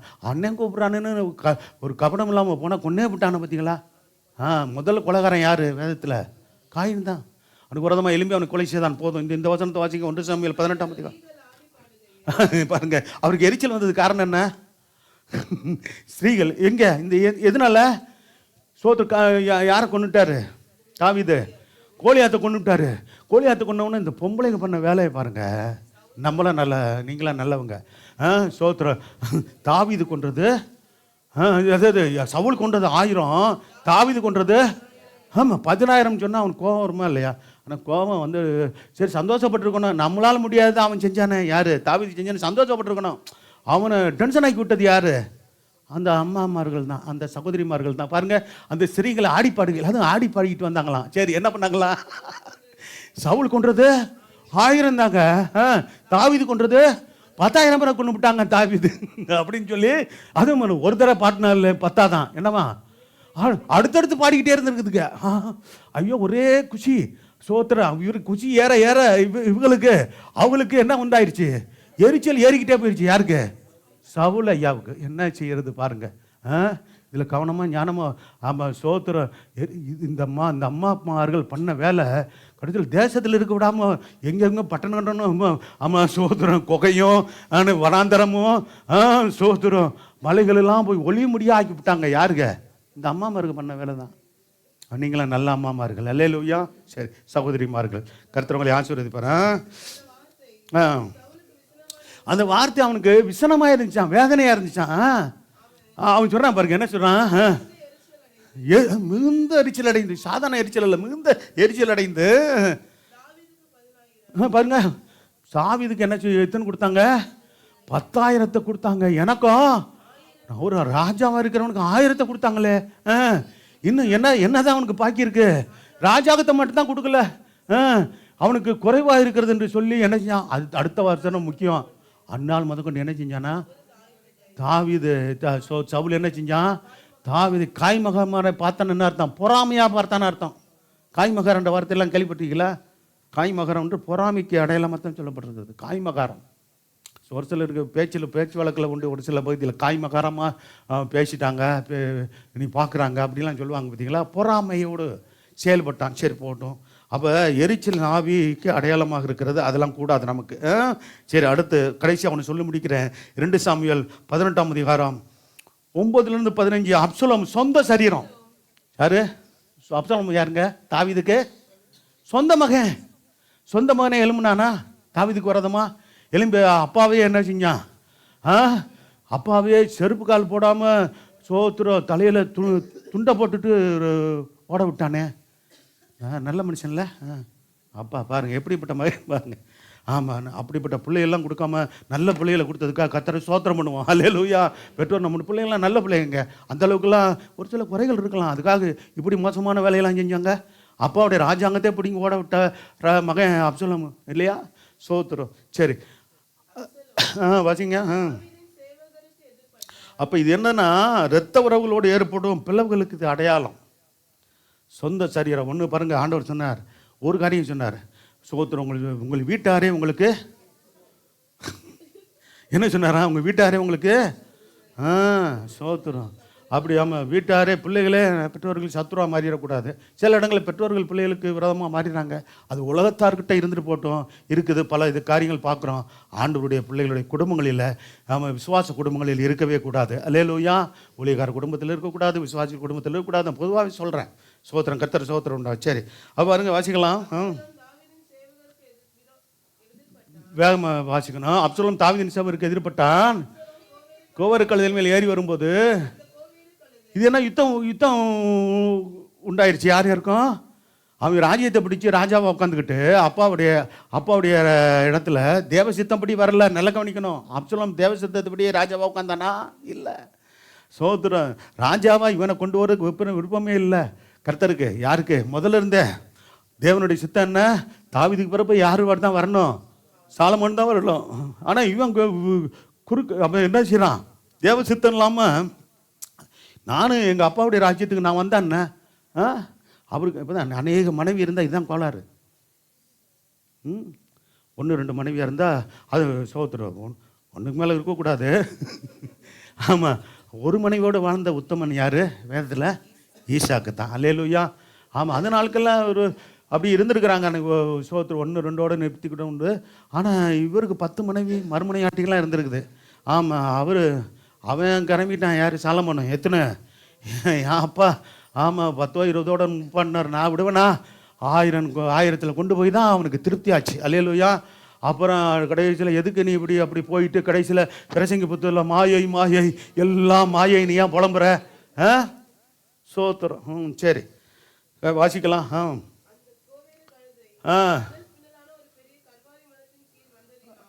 அவனுடைய தலை செஞ்சு அவன் பாருங்க, அவங்க பிள்ளைகளே அவ்வளவு அழகான பண்ணாங்க. யார்? அப்சலோம் தாவீதுடைய பிள்ளைகளில். இன்னொன்று, அடிக்கடி அவனுக்கு முடி நல்லா வளர்ந்து நல்ல கருகருன்னு நல்ல இதாக இருக்குமா. அவன் சுருள் முடியான். சோத்திரம். அவன் அப்பப்போ வருஷம் வருஷம் என்ன செஞ்சுக்கிடுவானா, மொட்டை அடிச்சுக்கிடுவானா. அப்படிலாம் இருந்தவன் அவன் பண்ண தந்திரமான வேலையெல்லாம் பைபிளில் இருக்குது. அப்பாவிட்ட நியாயம் கேட்க வரப்போகிறவனா இவன் மடைக்கு என்ன பண்ணுவானா, என்னது கட்டி தழுவி உன்னுடைய காரியமெல்லாம் நியாயமாக இருக்குது, ஆனால் உனக்கு நியாயத்தை தீர்க்கக்கூடிய ஆள் யார் இல்லை, எங்கள் அப்பா கூட இல்லைப்பா, நான் உனக்கு பண்ணுறேன்ப்பான்றவனு. ஆஹா, இப்படிப்பட்ட ஆளுங்க நமக்கு நம்மளை தேடி வந்து நம்ம நியாயம் செய்யறப்பறானு அப்படின்னு ஒரு கூட்டத்தை கவர்ந்துக்கிட்டான். இது உள்ள விஷயம். அது பிறகு தான் ஆட்சியை பிடிச்சது. நயவஞ்சகமா அவன் என்னென்ன பண்ணன்றது வீட்டில் போய் எந்த அதிகாரத்தை வாசி பார்த்துக்கொள்ளுங்க. 2 சாமுவேல் 17ஆம் அதிகாரத்தில் நீ வாசி பார்த்துக்கொள்ளுங்க. நமக்கு நேரம் இல்லை. அப்போ சோத்திரம், நான் சொன்ன வசனங்களை வேகமாக வாசிக்கலாம். மாட்டிக்கொண்டு அவன் வானத்துக்கும் பூமிக்கு நடுவே அவன் ஏறி இந்த குவேறு கழுதை பார்த்தீங்களா. சோத்திரம் முடியும் போய் மாட்டிக்கிச்சு. சோத்திரம் மாட்டிக்கிட்ட உடனே என்ன நடக்குது பாருங்க. யோவாப்பு ஒரு நேரத்தில் இந்த யாருக்கு, இந்த அப்சலோமுக்கு உதவியாக இருந்தவன். ஏன்னா அவனுக்கு பிற்பாடு வரக்கூடிய வாய்ப்பு இருக்குது, அந்த ஒரு திறமை உள்ளவன் அப்படின்னு அவன் நினச்சான். ஆனால் இந்த சந்தர்ப்பம் அப்பாவுக்கு விரோதமாக எழும்புனதை பார்த்துவிட்டு என்ன செஞ்சிடான் தெரியுமா, அவங்க அப்பா சொல்கிறாரு, எனக்கு அந்த வேதவசனத்தை வாசிக்கும் போது நான் அழுதுருக்குறேங்க. அவன் சொல்கிறாரு, என் மகன் அப்சலோமு அவன் தேவசித்தலாமல் இதை பண்ணிட்டான், ராஜ்யத்தை எடுத்துட்டான், ஆனாலும் கூட நீங்கள் என்ன பண்ணுங்கப்பா, நீங்கள் அவனுக்கு தெரியும் தாவீது நிச்சயமாக அந்த யுத்தத்தில் சோத்திரம் தன்னுடைய போர் வீரர்கள் ஜெயிப்பாங்கன்னு தெரியும். அப்போ சொன்னாப்புல, என் நிமித்தம் என்ன செய்யுங்க, என்னுடைய பிள்ளைய மெதுவாக நடத்துங்கப்பா, கொன்றாதீங்கன்னு சொல்கிறாரு. அப்படி எல்லாருக்கும் சொல்லி வைக்கிறாரு. இவன் தெரிஞ்சிருந்தவன் என்ன செஞ்சு விட்டான், யோவாப்பு கொன்னே விட்டான். யாரை, அப்சலோமை கொன்னது யார், யோவாப்பு தான், படைத்தளபதி தான். அதான் சோத்திரம் யுத்தத்தில் அதெல்லாம் இதான் நல்லா செயல்படுவான். ஆனால் அதை நான் ஏற்கனவே சொன்னேன், யாருக்கு உண்மையாக இல்லை, தாவீதுக்கு உண்மையாக இல்லை. அதில் தான் என்ன பண்ணான், தாவீது ராஜ்யத்தில் இருக்கிற வரைக்கும் ஒன்றும் பண்ணலை. அவனை சோத்திரம் மறிக்கிறதுக்கு முன்னாடி சொன்னான், இங்கே பாருப்பா, அவன் அப்பாவியான என்ன செஞ்சான், தன் மகனை கொன்னது, அதாவது மகனை கொன்னது அப்பாவி இல்லை, யாரை முக்கியமாக சொல்லலாம் தெரியுமா, சோத்திரம் சவுலுடைய தளபதியாகிய யார், அப்னேர். அப்னேரும் இன்னொரு அப்பாவியாகிய தளபதியாகிய சோத்திர யூதாவின் தளபதியாக இருந்த அமாசாவையும் கொண்டு போடுவாங்க. நயவஞ்சகமா சகோதரனே சொல்லி தாடியை பிடிச்சி கத்தியை குடிச்சு சொல்லிடுறது, கொலை செஞ்சிடுறது. சோத்திரம் அவங்களும் நல்ல பெரிய தலைவனை போல இருந்தவன் யார், அப்னேர்லாம். சோத்திரம் சவுலுக்கு சோத்திரம். சரி, அவரை பற்றி வந்தாலும் பயங்கரமான ஆள். அதான் சொன்னாப்புல, சோத்திரம் என் காலம் வரைக்கும் நான் ஒன்றும் பண்ண மாட்டேன்ப்பா, உன் காலத்தில் அவனை விட்டுறாத, அவனை நரம்பு சமாதானத்தில் போக விடாத, அவன் பொல்லாதவன்டா. என் காலத்தில் நான் பண்ண விரும்பலை, நீ உன் காலத்தில் பண்ணி அந்த வேதத்தை பதிவு வாசி பாருங்கள். கர்த்தர் சோத்திரம் உண்டாகட்டும். அது ஒன்று கண்டு யோவாவுக்கு அறிவித்து, இதோ அப்சலோமை ஒரு கருவாளி மரத்தில் தொங்க கண்டேன் என்றான். 15வது வரைக்கும் வாசி முடிச்சிடலாம். இது முக்கியமான வேத பதி வாசிங்க. தனக்கு அதை அறிவித்தனை நோக்கி, நீ அதை கண்டாயே, பின்ன ஏன் அவனை பார்த்தீங்களா, அவனை வெட்டி தரையில் தள்ளிப்படவில்லை, நான் உனக்கு 10 வெள்ளி காசையும் கொடுக்க கடமையுள்ளவனாக இருப்பேன் என்றான். அந்த மனுஷன் என்ன சொன்னா பார்த்தீங்களா, பாருங்க உண்மையான பாருங்க, ஒரு யுத்த வீரன் சொல்கிறான், நம்முடைய ராஜா என்ன சொன்னார், அவர் பிள்ளைய மெதுவாக நடத்த சொன்னார், அவர் பிடிச்சி நல்லபடியாக என்ன செஞ்சு கைது பண்ணி அவர்கிட்ட ஒப்படைச்சிட வேண்டியதானே. அடுத்து ராஜாவாக மறுபடியும் தாவி தான் வருவார். அப்போ அவர் அந்த பிள்ளைக்கு என்னது சோத்துரு அவனை கொல்லுவானா, இவனே கொல்லவானான்னு சொன்னோன்னா அவன் பெத்த பிள்ளையை கொல்லுவானா.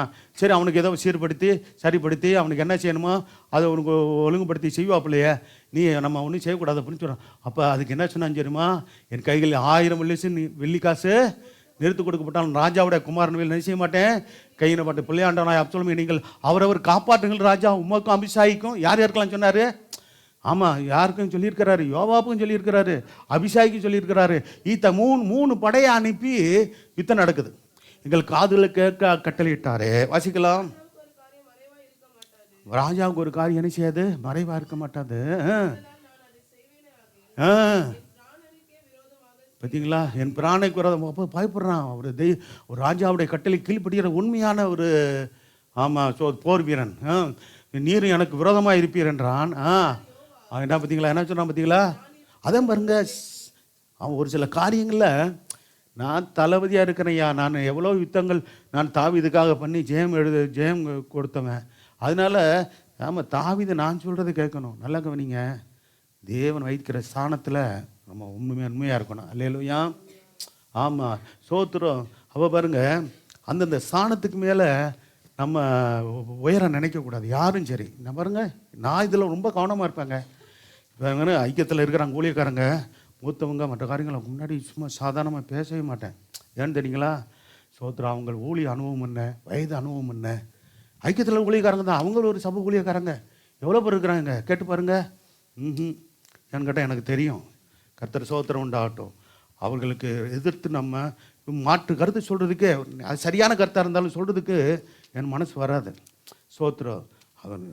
அவங்களுக்கு ஒரு கருத்து இருக்கும், நமக்கு ஒரு கருத்து இருக்கலாம். ஆனால் நான் பேசுகிறது கூட மனசு வராது.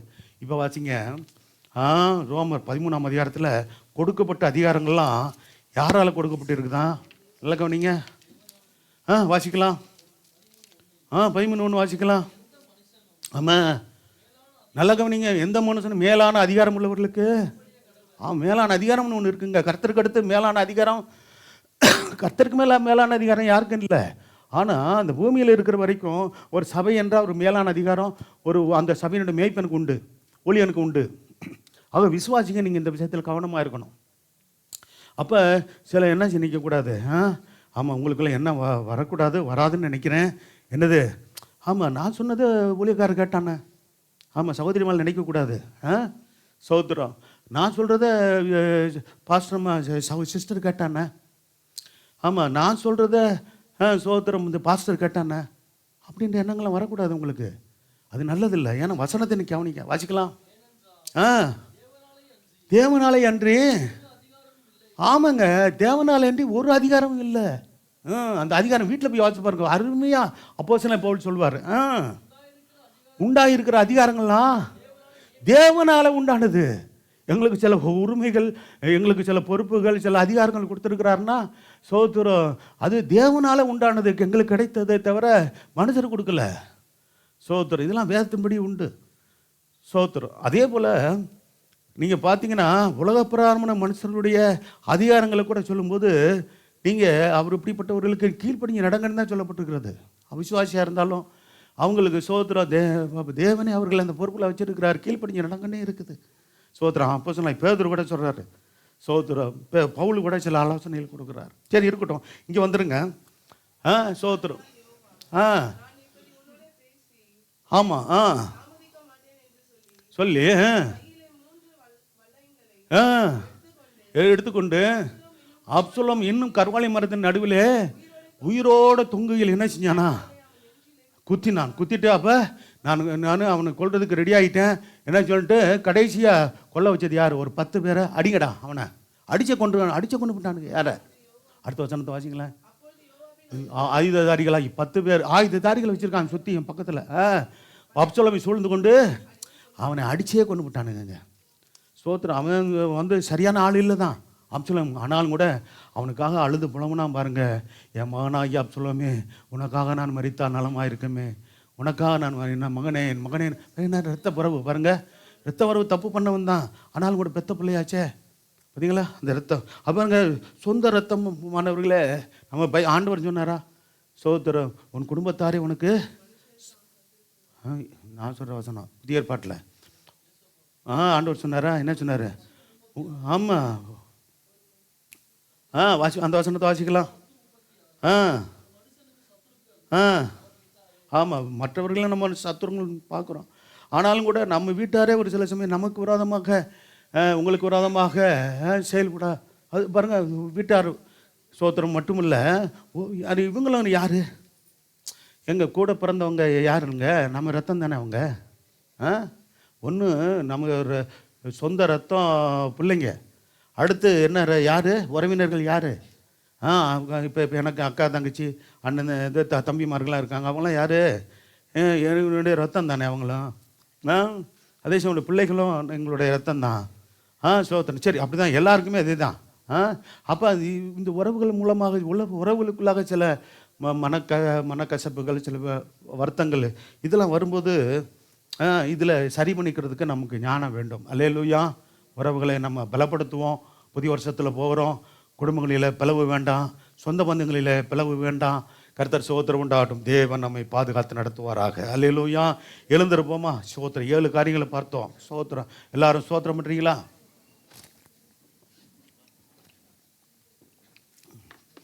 கோலியாத்து சத்துரு, பிசாசின் போராட்டத்தை குறிக்கிறதுன்னு பிசாசுக்கு அடையாளமாக கோலியாத்து இருக்கிறான்.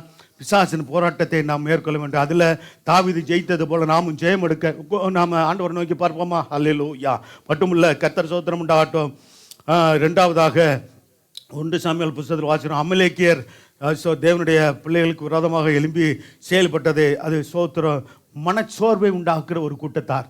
சோத்திரம். நம்முடைய வாழ்க்கையில் மனச்சோர்வு வரும்போது நாம் தொய்ந்து போய் கர்த்தர் சோத்திரம் உண்டாகட்டும் நாம் செயல்பட முடியாமல் போய்விடும். ஆகவே மன உளைச்சல், மனச்சோர்வு மன உளைச்சலை உண்டு பண்ணும். மன உளைச்சல் இது அப்படியே நம்ம இருக்கும் பட்சத்தில் மனநோய்க்கு கொண்டு போய்விடும். ஆகவே நம்முடைய வாழ்க்கையில் இப்படிப்பட்ட காரியங்களை கொண்டு வருகிற காரியங்களை சோத்திரம் சாத்தானுடைய அந்த மனச்சோர்வை உண்டாக்குற ஆவியை இயேசுவின் நாமத்தினால் கடிந்து கொள்வோமாக. அல்லேலூயா. பிசாசின் ஆவியை கடிந்து கொண்டு கோலியாத்தை தாவீது ஜெயித்தது போல நாமும் ஜெயம் எடுப்போமாக.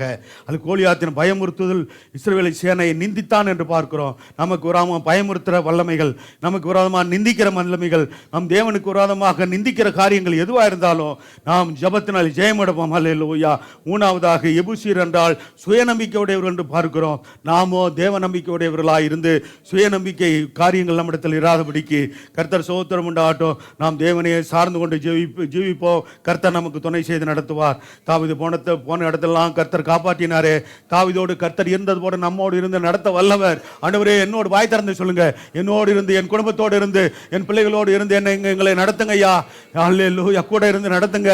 தாவீது போன இடத்தெல்லாம் காப்பாற்றினது போல இந்த வருஷம் முழுதும் எங்களுக்கு போன வந்த சாணத்தடலாம் எங்களை காப்பாற்றி நடத்தின தெய்வமே, எங்களுக்கு கிருபை செய்து நடத்துங்கப்பா.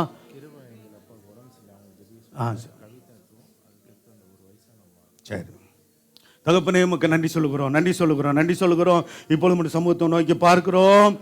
அப்பா, உமக்கு நன்றி நன்றி நன்றி கர்த்தாவே. சோத்திரம் ஐயா. 4வதாக பெலிஸ்தியர் என்று சொல்லும்போது அடிக்கடி தேவ ஜனங்களுக்கு விரோதமாக யுத்தம் பண்ண புறப்பட்டு வருகிறவர்கள் அடையாளமாக சொல்லப்பட்டிருக்கிறது. சோத்திரம். அடிக்கடி ஆண்டவரே, உம்முடைய பிள்ளைகளை பாதிக்கிற வியாதி, கஷ்டங்கள், உபத்திரங்களுக்கு அடையாளமாக இருக்கிறபடினால அந்த பெலிஸ்திய வல்லமையிலே நாங்கள் கடிந்து கொள்கிறோம். அல்லேலூயா. நல்ல ஆரோக்கியத்தை தாங்கய்யா. ஆண்டவரே சோத்திர. கஷ்டங்கள் உபத்திரங்கள் படுத்து உபத்திரங்களாக கொண்டு போகிற காரியங்கள் எல்லாம் விலகட்டும் இயேசுவின் நாமத்தினால. ஆண்டவரே சோத்திர. 2 சாமுவேல் 10:1-2 அம்மோனை குறித்து பார்க்கிறோம். அம்மோனியர் பிரிவினை உண்டாக்குறவர்கள், பிரிந்து போகிறவர் என்று பார்க்கிறோமே. அப்படிப்பட்ட காரியங்கள் பிரிவினை உண்டாக்குற குடும்பங்களிலே பிரிவினை உண்டாக்குற காரியங்களுக்கு இடம் கொடுக்காதபடிக்கு குடும்பத்தில் ஐக்கியமும் சமாதானமும் ஆண்டவர் அலங்கத்துக்குள்ளே சமாதானமும் ஒரு நன்மைக்குள்ளே சுகம் இருப்பதான்னு சொல்லப்பட்ட பிரகாரமாக ஆண்டவர் ஒவ்வொரு குடும்பங்களும் செயல்பட கர்த்தர் நீர் உதவி செய்ய முடியாது ஜெபிக்கிறோம். மட்டுமல்ல சவுல் ஆண்டவரே எரிச்சல் ஆவிக்கு அடையாளமாக இருக்கிறா அப்படின்னு பார்க்கிறோம். ஆண்டவரே சோத்திரம். இங்கே இருக்கிற ஒருவருக்குள்ளும் யாரை குறித்து எந்த எரிச்சலும் இராதபடிக்கு கர்த்தர் எல்லாரையும் நேசிக்கிற இருதயத்தை தாங்கய்யா. தாப்பா சோத்திரம். தாவீதை நேசிக்கக்கூடிய இருதயம் ஆண்டவர் சவுலுக்கு இல்லாததுனால ஆண்டவரே சோத்திரம் யுத்தத்தில் ஆண்டவரே சவுலும் ஆண்டவரே சோத்திரம் உத்தமனாகவும் ஆண்டவரே தேவனுடைய தாசனாக இருந்த தாவீதை பகைத்தபடினாலே கர்த்தர் சோத்திரம் தேவனுடைய இரக்கம் கிடைக்காம போய்விட்டது. கர்த்தர் சோத்திரம் உண்டாகட்டும். அந்த எரிச்சல் ஆவியானது சோத்திரம் தேவனுடைய மனுஷனாகிய தாவீதுக்கு விரோதமாக தீங்கு ஏற்படுத்தி சோத்திரம் தன் மரணம் வரைக்கும் சோத்திரம் அந்த எரிச்சல் ஆவியா அந்த சோத்திர தாவீதை விட்டு போகவில்லையே. கர்த்தாவே சோத்திரம். அப்படிப்பட்ட காரியங்கள் ஒரு இடத்துல இராதபடிக்கு எல்லாரையும் நேசிக்கிற இருதயத்தை எல்லாருக்கும் சபையில் எல்லாருக்கும் ஆண்டவரே நீர் கொடுப்பீராக. ஒருவேளை ஆண்டவரே அவிசுவாசிகளாக சொந்த பந்தங்கள் மற்றும் கர்த்தர் சோத்திரம் நண்பர்கள் யாராவது எரிச்சல் ஆவிக்கு இடம் கொடுத்திருந்து நமக்கு எங்களுக்கு விரோதமாக செயல்பட்டாலும் அவர்கள் எல்லாரும் மலம் திரும்ப ரட்சிக்கப்பட ஆண்டவரே அவர்களும் நல்ல அன்புள்ளவர்களாய் மாற முடியாய். ஆண்டவரே சோத்திரம். எங்களை கர்த்தர் நீர் நடத்த முடியாய். சாந்தமுள்ள ஆவி நான் மனத்தாழ்மையும் சாந்தமுள்ளவனாய் இருக்கிறேன், என்னிடத்தில் கற்றுக்கொள்ளணும்னு சொன்னீரே. உம்மிடத்தில் இருக்கிற அந்த மனத்தாழ்மையின் ஆவி எங்களுக்கு தாரும். சாந்தமுள்ள ஆவியை எங்களுக்கு தந்து கர்த்தர் நீர் நடத்துவீராக. மட்டும் இல்லாமல் அப்சலோம் சொந்த சரீரமே தாவீதுக்கு விரோதமாக எழும்பினதை பார்க்கிறோம். இரத்த உறவுகளோடு ஏற்படும் பிளவுகளுக்கு இது அடையாளமாக இருக்கிறது. எந்த விதமான குடும்பங்களில் இரத்த உறவுகளுக்குள்ளாக அந்த பாதிப்பு இருக்கக்கூடாது. குடும்பத்தில் கணவன் மனைவிக்கு ஆண்டவர் கருத்து வேறுபாடுகள் வேண்டாம். ஆண்டவரை பெற்றோர் பிள்ளைகளுக்குள்ளே கருத்து வேறுபாடுகள் வேண்டாம். தேவன் குடும்பங்களை சமாதானப்படுத்தி குடும்பங்களிலே ஒரு மனம் ஒற்றுமை ஏக சொந்தியை கொடுப்பீராக. சபைக்குள்ளாக எந்த கருத்து வேறுபாடுவர் இராதபடிக்கு ஆண்டவரே நாங்கள் எல்லாம் தேவனுடைய குடும்பத்தில் இருக்கிறோம் என்ற உண்மையை நாங்கள் அறிந்து ஆண்டவரை செயல்பட கர்த்தர் நீர் உதவி செய்ய முடியாது ஜெபிக்கிறோம். ஆண்டவரே ஸ்தோத்திரம் ஐயா. கர்த்தர் தொடர்ந்து நடத்தும் ஆசீர்வதியும் இயேசு நாமத்தில் வேண்டிக் கொள்ளும் நல்ல பிதாவே, ஆமென். கிருபா அப்பாவுக்கு உடம்பு சரியில்லையா? உடம்பு சரியில்லை. எங்கே வீட்டில் இருக்காரா? ஆஸ்பத்திரியில் இருக்கிறாரு. சகோதரி சோதரா